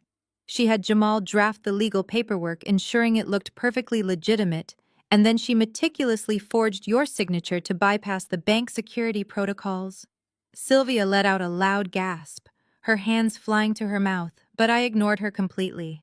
Once she had access to your portfolio, she went straight for the liquid assets. I continued tapping my phone again. A new graph appeared showing a catastrophic downward spiral. In a matter of 4 weeks, she entirely drained your primary retirement fund. She liquidated your municipal bonds. She cashed out the stock options you had been carefully building for the last 20 years. Richard scrambled to pull his own phone out of his pocket. His hands were shaking so violently, he dropped it onto his lap before snatching it up again. He fumbled with his banking app, frantically trying to log in. But draining your retirement was not enough, I said, delivering the final crushing blow. The lifestyle she wanted was simply too expensive. So she took aim at your most prized possession. The ancestral estate in the Hamptons. The house that has been in our family for 3 generations. My father stopped breathing. He looked up from his phone, his eyes filled with a raw, agonizing panic. No, he whispered. Not the house.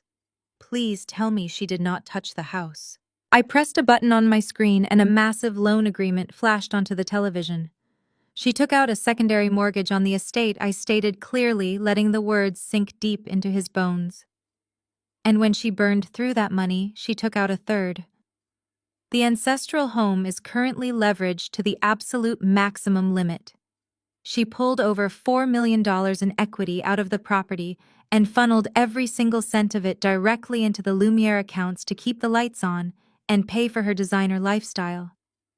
The silence that followed was absolute. Richard finally managed to log into his banking app. I watched his face as the screen loaded. I watched the exact moment his brain processed the numbers staring back at him. The millions of dollars he thought he had carefully preserved for his golden years were entirely gone, replaced by a staggering wall of debt. He let his phone slip from his fingers. It clattered loudly against his porcelain dinner plate. He looked at Sylvia. He did not yell. He did not scream. He just stared at her with a look of complete, irreversible devastation. She had not just stolen his money. She had stolen his family legacy, his security, and his future. She had stripped him down to absolutely nothing. You ruined me, Richard whispered, his voice cracking with the weight of a broken man. I have nothing left. Sylvia tried to reach for him, tears streaming down her face. Richard, please, I can explain. We can fix this. Do not touch me, he roared, his voice finally exploding with raw, unadulterated fury. He violently shoved her hand away. You stole my life. You forged my name and you stole my life. I stood quietly at the end of the table, watching the empire he had chosen over me burn completely to the ground. He had finally learned the true cost of his arrogance. My father did not look away from the small digital screen resting on his porcelain plate. He picked the phone back up, his hands shaking so violently that he could barely keep it steady. He tapped furiously, navigating from one account to another, praying to find a hidden reserve, a glitch, a single remaining dollar that had survived her rampage. But there was nothing. His primary checking account was overdrawn. His high-yield savings account, which he had bragged about at my college graduation while refusing to help me pay tuition, was completely zeroed out.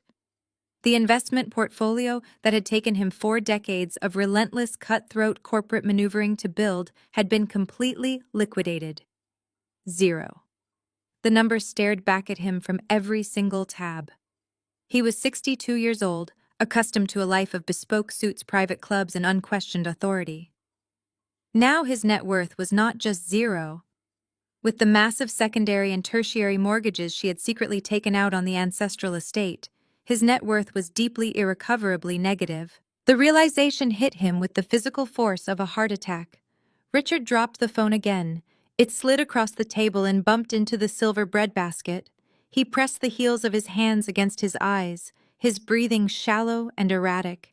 "Sylvia," he choked out his voice, sounding entirely hollow, stripped of the booming patriarchal authority he had wielded just an hour prior. "Why would you do this? I gave you the black credit cards. I bought you the cars. I bought you the jewelry. Why did you have to take the house? Why did you have to take my retirement?" Sylvia completely collapsed. The arrogant, untouchable chief executive officer persona she had been projecting all evening shattered into a million irreparable pieces.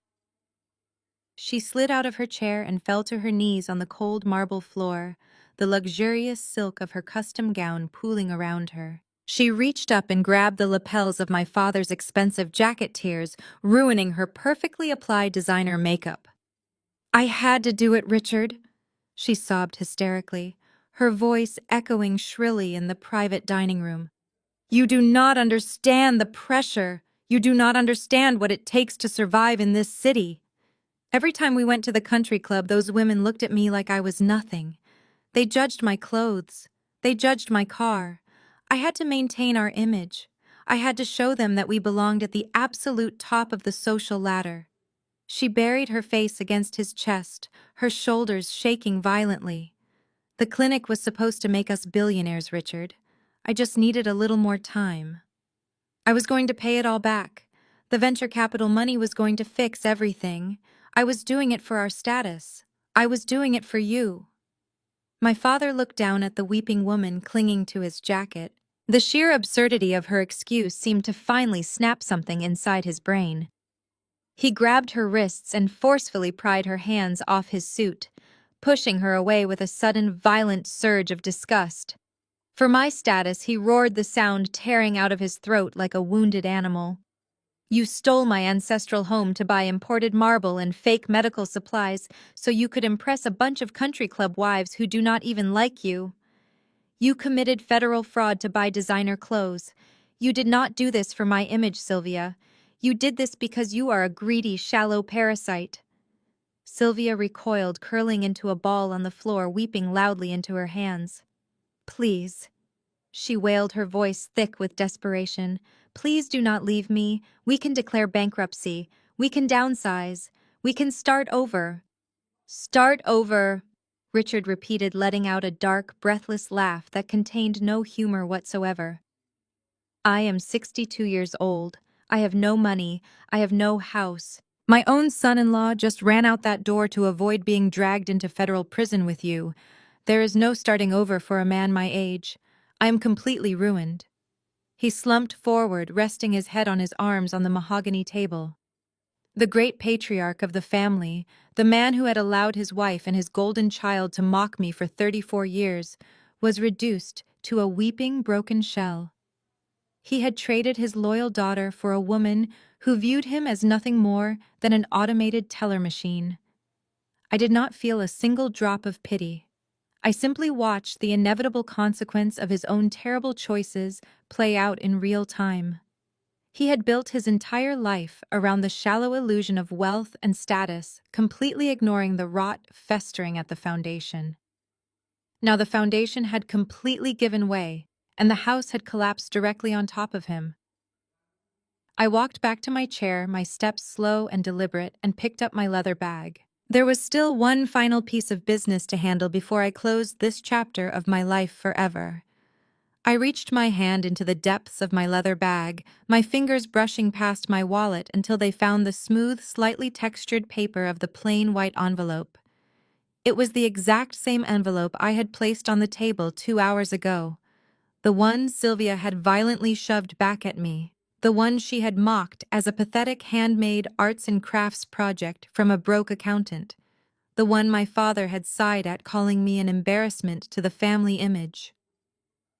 I pulled the envelope out and held it up under the warm glow of the crystal chandelier. The room was deathly quiet. Sylvia was still kneeling on the floor, her face buried in her hands, while my father stared blankly at the mahogany table, completely paralyzed by his newly acquired poverty. "Richard the First," said my voice sharp enough to snap his attention back to me. "Look at this." He slowly lifted his head, his eyes red and swollen. He looked at the white envelope, confusion briefly flashing across his devastated features. He did not understand why I was bringing up a cheap birthday card in the middle of his financial apocalypse. When my forensic team first uncovered the massive fraudulent loan Sylvia took out against the ancestral estate, I had a choice to make, I explained, keeping my tone conversational but commanding. As a senior partner at Apex Private Equity, my initial instinct was to simply let the bank foreclose on the property. It was a terrible investment, poisoned by forgery and greed. But then I remembered the summers I spent in that house as a child. I remembered the library where I used to read hiding away from you and your new wife. I remembered that it was the last remaining piece of actual tangible legacy this family had left. I opened the flap of the envelope and slid my fingers inside. So despite the decades of neglect, despite the fact that you consistently chose Madeline over me, I decided to do something incredibly foolish. I continued. I decided to be a good daughter. I used my own personal capital to buy out the toxic debt. I contacted the lending institutions, negotiated the early payoff penalties, and wired over $4 million of my own money to clear the secondary and tertiary mortgages Sylvia had secretly secured. My father stopped breathing. He stared at my hands as I pulled a thick, tightly folded stack of legal documents out of the envelope. The heavy parchment paper crackled loudly in the quiet room. I unfolded the documents and laid them flat on the table right next to his shattered crystal wineglass. At the very top, stamped with the official gold seal of the county clerk, were the words, "Satisfaction of mortgage." Right beneath it was the original deed to the Hampton estate, fully unencumbered, transferred completely free and clear. "This was my birthday gift to you, Richard," I said softly, looking directly into his eyes. "I brought this here tonight to hand you back your freedom. I was going to give you the deed, explain what your wife had done, and offer you a fresh start. I was going to save you." Richard let out a ragged, desperate gasp. He lunged forward in his chair, both of his hands reaching out frantically toward the heavy parchment paper. A massive, overwhelming wave of relief washed over his face.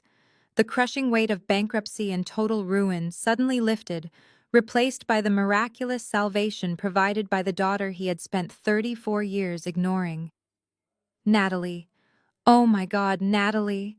He wept, his fingers trembling as they hovered just inches above the documents. "You saved the house. You saved me. I am so sorry I ever doubted you. I am so sorry for everything. Thank you. Thank you so much." Just as his fingertips brushed the edge of the deed, I calmly reached out and pulled the documents away from him. His hands grasped at empty air. He looked up at me, a sudden spike of panic piercing through his tearful relief. "Natalie, what are you doing?" he asked, his voice cracking. I looked down at the man who had allowed his wife to publicly humiliate me over a dinner bill just an hour ago. I looked at the man who had called my wardrobe a disgrace and told me to get a real job. "I brought this here to save you, Richard." I repeated, my voice dropping to a harsh, unforgiving whisper. But then I sat at this table. I listened to you enable her cruelty. I watched you nod in agreement as she called me a parasite. I heard you demand that I pay a $20,000 bill to prove my worth to a family that has never valued me for a single second. I gripped the top edge of the thick parchment paper with both hands. "A gift of this magnitude requires a recipient who is actually worthy of it," I stated coldly. "And tonight, you proved beyond a shadow of a doubt that you deserve absolutely nothing from me." "No," Richard screamed, throwing himself forward, his chest hitting the edge of the table. With one smooth, deliberate motion, I ripped the official deed right down the middle. The sound of the heavy paper tearing echoed like a gunshot in the silent room. Sylvia screamed from the floor. Richard reached out, grasping frantically at my wrists, but I easily stepped back, pulling the documents out of his reach. I placed the two torn halves together and ripped them again, destroying the gold seal of the county clerk. I tore the satisfaction of mortgage. I tore the transfer papers. I kept tearing until the multi-million-dollar salvation was nothing more than a handful of jagged, worthless confetti. I opened my hands and let the pieces flutter down onto the pristine white tablecloth. They landed softly on top of his empty dinner plate, a brutal reminder of the wealth he had just lost forever. I opened my hands and let the pieces flutter down onto the pristine white tablecloth. They landed softly on top of his empty dinner plate, a brutal reminder of the wealth he had just lost forever. Richard stared at the pieces of torn parchment, as if they were his own severed limbs. His breathing was shallow, his eyes glassy and unblinking. The reality of his absolute ruin had finally settled into his bones, rendering him entirely speechless. Sylvia, however, was still desperately searching for a loophole. She wiped her smeared makeup with the back of her trembling hand and looked up at me from the floor. She was a woman who had spent her entire life manipulating the system, and her brain refused to accept that she had been completely outplayed. "You cannot do this!" Sylvia choked out, her voice raw and grating. "You cannot just tear up a legal document and pretend you own everything. I still have rights. My company is still a registered corporate entity. Even if the bank accounts are frozen, I still own the physical assets. I can sell the clinic equipment. I can sell my car. I can hire a lawyer who is not Jamal and fight you in court." I looked down at her, marveling at the sheer depth of her ignorance. I had just dismantled her entire life piece by piece, and she still thought she had leverage. "You really did not read the Vistara Capital investment contract, did you, Sylvia?" I asked, my voice carrying a quiet, lethal authority. "I told you my firm specializes in hostile acquisitions. We do not hand out $15 million without securing massive collateral." She stopped crying, her eyes widening in sudden fresh terror. "What collateral?" she whispered. I turned back to the television screen and tapped my phone one more time. The screen flashed, displaying the final page of the contract she had eagerly signed just 3 days ago. I highlighted a specific paragraph in bright yellow. Section 4, paragraph 12. I read aloud, making sure my father heard every single word.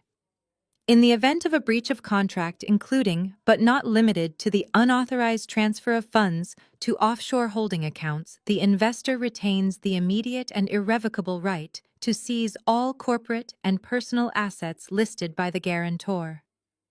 Sylvia scrambled to her feet, leaning heavily against the table. "But I did not list any personal assets," she protested wildly. "I only listed the clinic. You listed Lumiere Aesthetics as the primary corporate guarantor," I corrected her smoothly. "But because you were commingling your personal finances with your business accounts, because you bought your designer wardrobe and your luxury vehicles using the company credit line, those items are legally classified as corporate assets. And because you defaulted on the contract the exact second you tried to wire that money to the Cayman Islands this morning. Apex Private Equity immediately executed the foreclosure clause." I stepped closer to her, my eyes locking onto the heavy diamond ring sparkling on her finger. "I own your clinic, Sylvia," I stated flatly. "My team changed the locks on the doors an hour ago. We seized the imported Italian marble lobby, the state-of-the-art laser machines you leased, and the patient database. I own the custom silk gown you are currently wearing, which you bought with stolen company funds last week." She looked down at her dress in sheer horror, as if it had suddenly caught fire. "I own your expensive designer handbags," I continued, my voice relentless. "I own your diamond bracelets, and I own the white Bentley currently parked with the valet outside this restaurant. The title was transferred to Apex Private Equity at exactly 4:00 this afternoon." "No," Sylvia screamed, grabbing her hair with both hands. "You cannot take my car. How am I supposed to get home?" "You do not have a home, Sylvia," I reminded her coldly. "My father is about to lose the ancestral estate because you forged his signature and maxed out the equity. The bank will seize that property within the month. You have absolutely nothing left. You are bankrupt, homeless, and entirely at the mercy of the federal authorities." My father finally looked up from his plate of torn paper. He looked at Sylvia, the woman he had chosen to replace my mother, the woman he had allowed to push me out of my own family. He saw her for exactly what she was. A pathetic, empty shell who had traded his legacy for a few years of fake high society status. Give it to her? Richard said, his voice entirely dead. Sylvia looked at him confused. What? Give Natalie the jewelry, Richard ordered, his voice rising, slightly filled with a bitter, vindictive edge. Give her the keys to the car. Take off the bracelets. Do exactly what she says. You ruined us, Sylvia. It is completely over. Sylvia looked around the room, realizing she was entirely trapped. There were no lawyers to save her. There were no golden children to defend her. There was only a broken old man and the stepdaughter she had foolishly underestimated. Slowly, with shaking hands, she reached for the clasp of her diamond bracelet. The heavy platinum mechanism clicked open and the jewelry slipped from her wrist, hitting the mahogany table with a sharp, heavy thud. She reached behind her neck, her fingers trembling so violently she could barely undo the latch of her diamond pendant. It joined the bracelet on the table. Finally, she dug into her designer clutch and pulled out the heavy leather-bound key fob for the white Bentley. She pushed it across the white linen, her head bowed in absolute humiliating defeat. I reached out and scooped the items into my hand. The diamonds felt cold against my skin. I dropped them into the hidden compartment of my bag right next to the black centurion card that had started this entire cascade of destruction. I zipped the compartment shut, sealing away the last remnants of her fabricated empire. Sylvia curled back up on the floor, weeping silently, utterly broken. But my attention was no longer on her. I turned my gaze back to my father. Richard was staring at me.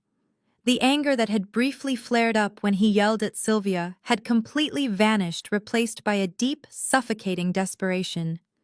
He was a drowning man, and the water was rising rapidly over his head. He looked at my designer bag, then at my calm, unbothered face. He suddenly realized that the woman standing in front of him was not the scapegoat daughter he could easily dismiss. She was a Wall Street titan, holding the absolute power of life and death over his financial future. He slowly pushed himself up from his chair. His legs were shaking so badly he had to lean heavily against the table to keep from collapsing. He reached his hand out across the ruined table, his palm facing upward in a pathetic gesture of supplication. Natalie, he said, his voice cracking into a desperate, agonizing sob. Natalie, please, you have to help me. I stood perfectly still. I did not reach out to take his hand. I just watched him. I am so sorry, he wept, the tears flowing freely down his aged, wrinkled face. I am so incredibly sorry for everything, for the last 30 years. I was blinded by her. I was stupid. I wanted the perfect family image so badly that I completely ignored the only person who actually cared about me. I let her treat you terribly. I let Madeline mock you. I was a terrible father, Natalie. I admit it. I am begging for your forgiveness. He took a ragged breath, his chest heaving. The great patriarch was completely stripping away his pride, laying himself bare in the middle of a luxury restaurant. But you can fix this, Richard pleaded, his voice rising in frantic urgency. You just said your firm manages billions of dollars. 4 million is absolutely nothing to you. You can issue a new payoff for the mortgages. You can save the ancestral estate. You can save me from federal bankruptcy court. Please, Natalie, I am your father. You cannot just leave me here with nothing. You cannot let me die penniless. Give me a loan. I will pay you back. I will do whatever you want. I listened to his desperate rambling pleas. I listened to the apologies that I had spent my entire childhood praying to hear. I remembered being 18 years old, standing in his home office begging him to co-sign my student loans so I could go to college. I remembered him looking at me with cold indifference, telling me that he needed the capital for Madeline's new equestrian lessons and that I would just have to figure it out on my own. I remembered the countless holidays where I was seated at the edge of the table, ignored and belittled, while he showered his new wife and his golden child with lavish gifts and unconditional praise. He did not love me. He only loved what I could do for him. He was only apologizing now because the bank was coming for his house and his fraudulent wife was headed to prison. I looked down at the torn pieces of the deed resting on his dinner plate. The salvation he had literally held in his hands just minutes ago. I slipped the strap of my leather bag over my shoulder and buttoned the front of my tailored blazer.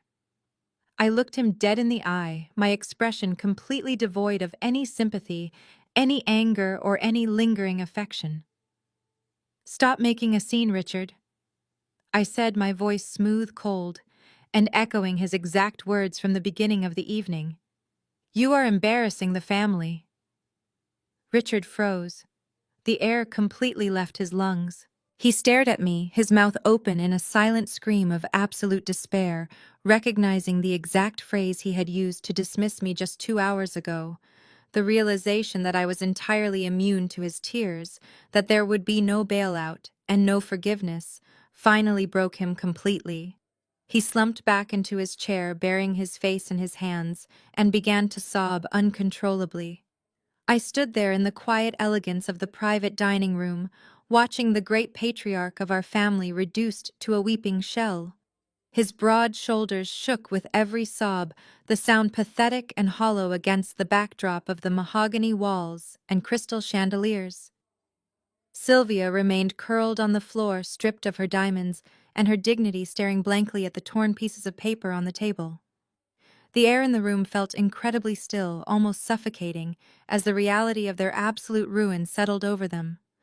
But the stillness was about to be broken. Through the thick, frosted glass windows of the private dining area that faced the busy Manhattan street, a sudden shift in the lighting caught my eye.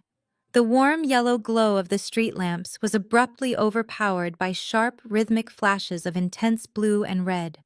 The vibrant colors pierced through the frosted glass, dancing violently across the crisp white tablecloth and reflecting off the shattered pieces of Sylvia's crystal champagne flute on the marble floor. Richard stopped sobbing. He slowly lowered his hands from his face, his bloodshot eyes catching the flashing lights. He looked toward the window, his expression shifting from profound despair to utter confusion. Sylvia noticed it too. The rhythmic flashing painted her pale, tear-streaked face in alternating shades of crimson and blue. Her breath hitched in her throat, her survival instinct battered and broken as it was flared up one final time. She scrambled backward on the floor, pressing her back against the dark wood paneling of the wall, her eyes wide with a new terrifying realization. "What is that?" Richard whispered, his voice trembling as he looked from the window to me. "Natalie, what did you do?" I turned away from the window and looked down at them, adjusting the strap of my leather bag on my shoulder. "I told you both earlier that I am the lead forensic auditor for Apex Private Equity," I began, my voice perfectly calm and devoid of any emotion. But what Jamal failed to realize during his arrogant little legal lecture is that my position carries significant federal obligations. I do not just manage money, Richard. I hold a highly specialized license granted by the federal government. Sylvia covered her mouth with both hands, letting out a muffled, high-pitched whimper as the wail of a police siren briefly echoed from the street below before being abruptly cut off. "When you hold a license like mine," I continued, pacing slowly toward the heavy mahogany doors, "you are legally bound by strict reporting protocols. When I uncover concrete, irrefutable evidence of massive corporate fraud, I do not have the luxury of keeping it a family secret. If I had simply frozen the accounts and walked away, I would have been guilty of aiding and abetting a financial crime. I would have lost my license, my partnership, and my freedom." Richard's jaw dropped. "You called the police?" he choked out, staring at his wife in horror. "I did not just call the local precinct." "Richard," I corrected him smoothly. "Local police do not handle multi-million-dollar corporate money laundering operations." The moment Sylvia attempted to wire $12 million to a Cayman Islands shell company this morning, it triggered an automatic suspicious activity report within the federal banking system. I paused, letting the weight of my words sink into the room. "All I had to do was package the evidence," I said softly. I compiled the forged loan documents for the ancestral estate, the fake medical vendor invoices, the offshore trust account details, and the fraudulent tax returns Sylvia filed for the last 3 years. I placed all of that undeniable proof onto a secure encrypted drive and sent it directly to the white-collar crime division of the Federal Bureau of Investigation. And just to be incredibly thorough, I copied the Criminal Investigation Division of the Internal Revenue Service. Sylvia let out a blood-curdling scream. She threw her hands over her ears as if she could physically block out the words I was saying. "No!" she shrieked, thrashing against the wall. "Not the IRS. They will take everything. I did not mean to. I will pay it back. The Internal Revenue Service does not accept apologies for tax evasion and wire fraud, Sylvia," I reminded her coldly. "You siphoned millions of dollars into offshore accounts and failed to report a single cent of it as income. The federal government takes that very personally." Outside the private dining room, the soft jazz music of the restaurant was suddenly cut off. The low murmur of wealthy patrons was abruptly replaced by the sound of authoritative voices. I could hear the restaurant manager stammering, trying to maintain order. Then came the sound of heavy, deliberate footsteps marching across the marble lobby. They were not walking slowly. They were moving with the aggressive, undeniable purpose of federal agents executing a high-level arrest warrant. Richard sat completely paralyzed, his hands gripping the armrests of his chair, waiting for the inevitable. The empire of lies he had built and defended was about to be violently dismantled. "They are here," I announced quietly, turning my back on my father and his fraudulent wife. The trap had fully closed. The heavy mahogany doors burst open. Not a gentle push from a polite waiter, but a forceful, authoritative entry that sent the heavy wood crashing violently against the brass doorstops. The terrified restaurant manager stumbled backward into the room, quickly stepping aside and pressing his back against the wall to make way for the men and women crowding the threshold. 5 agents stepped into the private dining room. They were dressed in dark, unassuming suits, but the bold yellow letters printed across the backs of their navy blue windbreakers left absolutely no room for misinterpretation. FBI, IRS, Criminal Investigation Division. They moved with striking tactical efficiency, fanning out to secure the perimeter of the room and blocking the only exit. Sylvia, the lead agent, announced, his voice a deep, resonant baritone that commanded instant and absolute obedience. He did not phrase it as a question. He already held a thick manila folder in his left hand, and his right hand rested casually near his utility belt. Sylvia pressed herself harder against the dark wood paneling of the wall, looking exactly like a trapped animal facing a predator. She opened her mouth to speak, to lie, to manipulate her way out of the corner, as she had always done, but only a dry, rattling gasp escaped her throat. Sylvia, the agent, repeated, stepping closer to her with heavy, deliberate footsteps. "I am Special Agent Davis with the Federal Bureau of Investigation. We are executing a federal arrest warrant for multiple counts of wire fraud, bank fraud, and tax evasion. Turn around and place your hands behind your back immediately." The sharp, uncompromising command finally shattered the paralyzing shock holding her in place. Sylvia let out a piercing, hysterical shriek that vibrated the crystal glasses on the table. "No!" she screamed, dropping to her knees and scrambling awkwardly across the hard marble floor toward the dining table. She grabbed the edge of the pristine white linen tablecloth, her knuckles turning bone white as she hauled herself up. "Richard, tell them. Tell them it is a massive mistake. Richard, do something right now. Call a lawyer. Call Jamal. We have money. Tell them we can fix this." Richard did not move a single muscle. He did not turn his head. He did not look at the woman he had chosen over his own flesh and blood. He remained seated in his chair, his shoulders slumped forward, his eyes entirely vacant. He was staring blankly at his empty porcelain dinner plate, fixated completely on the jagged, torn pieces of the satisfaction of mortgage that I had ripped up just moments ago. The multi-million-dollar salvation that he had arrogantly thrown away to appease the very woman now begging him for salvation. Two agents closed the distance instantly. They reached down, gripping Sylvia tightly by the upper arms, and hauled her to her feet with practiced, unrelenting force. She thrashed wildly, her expensive custom silk gown twisting awkwardly around her legs. Her perfectly styled hair fell into her face in a tangled, sweaty mess, completely ruining her carefully crafted high society image. "Let go of me!" she shrieked, her voice echoing painfully off the crystal chandeliers above us. "You cannot do this to me. I am a chief executive officer. I own a luxury clinic. I have institutional investors. Richard, please help me." "Ma'am, stop resisting right now," the second agent warned sharply, easily, overpowering her frantic struggles. He spun her around and pinned her arms firmly behind her back. The sharp, metallic click of heavy steel handcuffs echoed through the silent dining room. It was a crisp, definitive sound that completely severed her from the life of luxury and privilege she had maliciously stolen. "You have the right to remain silent."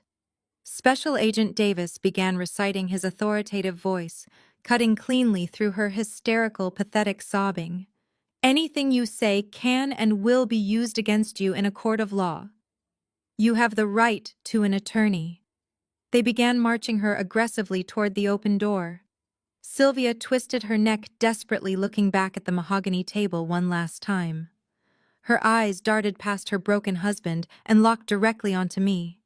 "Natalie," she wailed, her eyes filled with a frantic, pathetic desperation that I had never seen before. "Natalie, tell them to stop. You have your money back. Just take the clinic. Take the cars. Take it all. Tell them to let me go." "I am so sorry." I stood perfectly still, my expression entirely impassive and cold.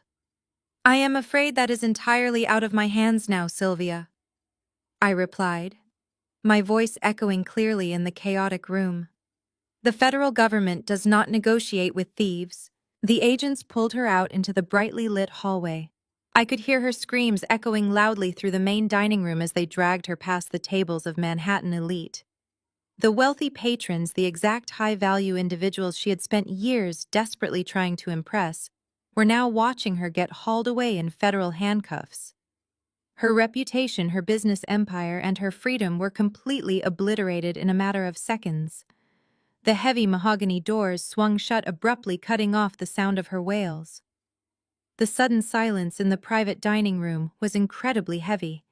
The vibrant energy, the arrogance, and the chaos had all been violently extracted, leaving nothing behind but the wreckage of a completely destroyed family. I looked at my father. Richard was completely alone. His golden child daughter had fled to save herself. His arrogant lawyer son-in-law had abandoned him without a second thought. His fraudulent wife was currently on her way to a federal holding cell, and his ancestral home was destined for immediate foreclosure. He reached out with a trembling, aged hand and picked up a single torn piece of the deed. He traced the ripped edge with his thumb, a single tear rolling down his cheek and splashing onto the white tablecloth. He had absolutely nothing left. I adjusted the strap of my leather bag on my shoulder and took a deep cleansing breath. It was finally time for me to go. I turned on my heel, the sharp click of my designer shoes echoing against the marble floor, completely drowning out the pathetic, broken weeping of the man I used to call my father. I did not look back. There was absolutely nothing left in that room for me anyway. Just a shattered illusion, a pile of torn parchment paper, and a man who finally had to live with the devastating consequences of his own superficial vanity. I pushed the heavy mahogany doors open and stepped out into the brightly lit hallway. The restaurant manager and the head sommelier were standing just a few feet away. They both looked incredibly pale, their eyes wide with shock, utterly shell-shocked by the aggressive federal raid they had just witnessed. The manager immediately stiffened his posture as I approached, clearly terrified that I might turn my corporate wrath onto his establishment next. I stopped right in front of him. I unzipped the small hidden compartment of my bag and pulled out a thick, heavy stack of crisp $100 bills. I had withdrawn the cash specifically for this evening, fully anticipating that my family would cause a massive scene. I handed the stack directly to the sommelier, who took it with trembling hands. "There is $5,000 there," I said smoothly, my voice calm and perfectly polite. "Please divide it evenly among the waitstaff who had to endure my family tonight. I sincerely apologize for the disruption to your dining room. I assure you they will never be returning to this establishment." The sommelier stared at the massive stack of cash, completely speechless, before bowing his head in deep, profound respect. I walked past him, stepping out into the main dining room. The entire restaurant was dead silent. The elite socialites, the powerful hedge fund managers, and the old money matriarchs of Manhattan had all stopped eating. Their expensive forks were suspended in mid-air. They were all staring directly at me. They had seen Jamal run out in a frantic panic. They had watched Sylvia get dragged out in federal handcuffs, screaming like a lunatic. And now they saw me, the supposedly broke, unremarkable daughter, walking out with my head held high, completely unbothered by the absolute destruction I had just orchestrated. I did not shrink under their intense gaze. I met their eyes with a cold, absolute confidence, my posture perfectly straight. I pushed through the heavy glass front doors and stepped out into the cool, crisp Manhattan air. The flashing blue and red lights were already fading into the distance as the federal convoy transported Sylvia downtown to a holding cell. The street was calm again. The valet rushed forward, but I simply raised a hand to stop him. A massive jet-black, heavily armored SUV smoothly pulled up to the curb right in front of me. The driver, a towering security specialist named Thomas, immediately stepped out and opened the heavy rear door for me. I slid into the plush leather seat. Thomas closed the door with a solid, comforting thud that completely sealed off the noise of the city. He got behind the wheel and smoothly merged into the heavy New York traffic. I leaned my head back against the headrest and closed my eyes, letting out a long exhale. The physical and emotional weight of the past 34 years felt as though it had completely evaporated from my shoulders. For my entire life, I had allowed those toxic people to make me feel small. I had allowed them to dictate my worth based on their shallow standards. I had wasted so much time waiting for an apology or a scrap of validation that was never going to come. But I finally understood the absolute truth. You cannot reason with people who are committed to misunderstanding you. You cannot prove your value to people who actively benefit from making you feel worthless. The greatest revenge is not screaming at the dinner table. It is not throwing a temper tantrum or begging for them to see your side of the story. The greatest revenge is massive, silent success. While they spent years building a fragile illusion of wealth, buying designer clothes they could not afford, just to impress people who did not care about them, I was quietly building an actual empire. I let them underestimate me because their arrogance was the exact tactical blind spot I needed to orchestrate their downfall. I did not have to raise my voice to destroy Sylvia. I only had to raise my net worth. I did not have to argue with Jamal about his legal prowess. I only had to buy his law firm. True power is perfectly quiet. As Thomas drove me back toward my penthouse overlooking Central Park, I felt an overwhelming sense of profound peace. I had walked into that restaurant as the forgotten scapegoat, but I was driving away as the sole architect of my own absolute freedom. Have you ever had to use your silent success to destroy the people who thought you were nothing? Share your story below. Like and subscribe for more. The story of Natalie teaches a profound and difficult lesson. We cannot force toxic people to see our worth, but we can quietly build a life where their opinions no longer matter. For years, Natalie endured the cruelty of a father who valued status over his daughter, a stepmother who mocked her, and a brother-in-law who constantly belittled her career. Her natural instinct might have been to argue or to desperately prove her value. Instead, she chose the path of silent success. This narrative perfectly illustrates the absolute futility of seeking validation from those who are determined to misunderstand you. When an environment is built on superficial appearances and the need for a scapegoat, no amount of logic, kindness, or pleading will change their minds. Natalie recognized this reality and stopped trying to win a rigged game. She focused her energy entirely on her own professional and personal growth, building a massive empire in the shadows, while her family constructed a fragile house of cards out of lies, vanity, and crippling debt. When the inevitable collision occurred, Natalie did not need to raise her voice or throw a tantrum. The undeniable reality of her success spoke for her, effectively shattering their illusions without a single shout. Her journey reminds us that our true value is never determined by the limitations, cruelty, or blindness of the people around us. We do not have to set ourselves on fire to keep others warm. True power is found in walking away from toxic tables and building your own. It is knowing your worth internally so you never have to beg for it externally. Instead of arguing, just focus completely on your personal elevation. Please hit the like button and subscribe to the channel if you are ready to leave toxic environments behind.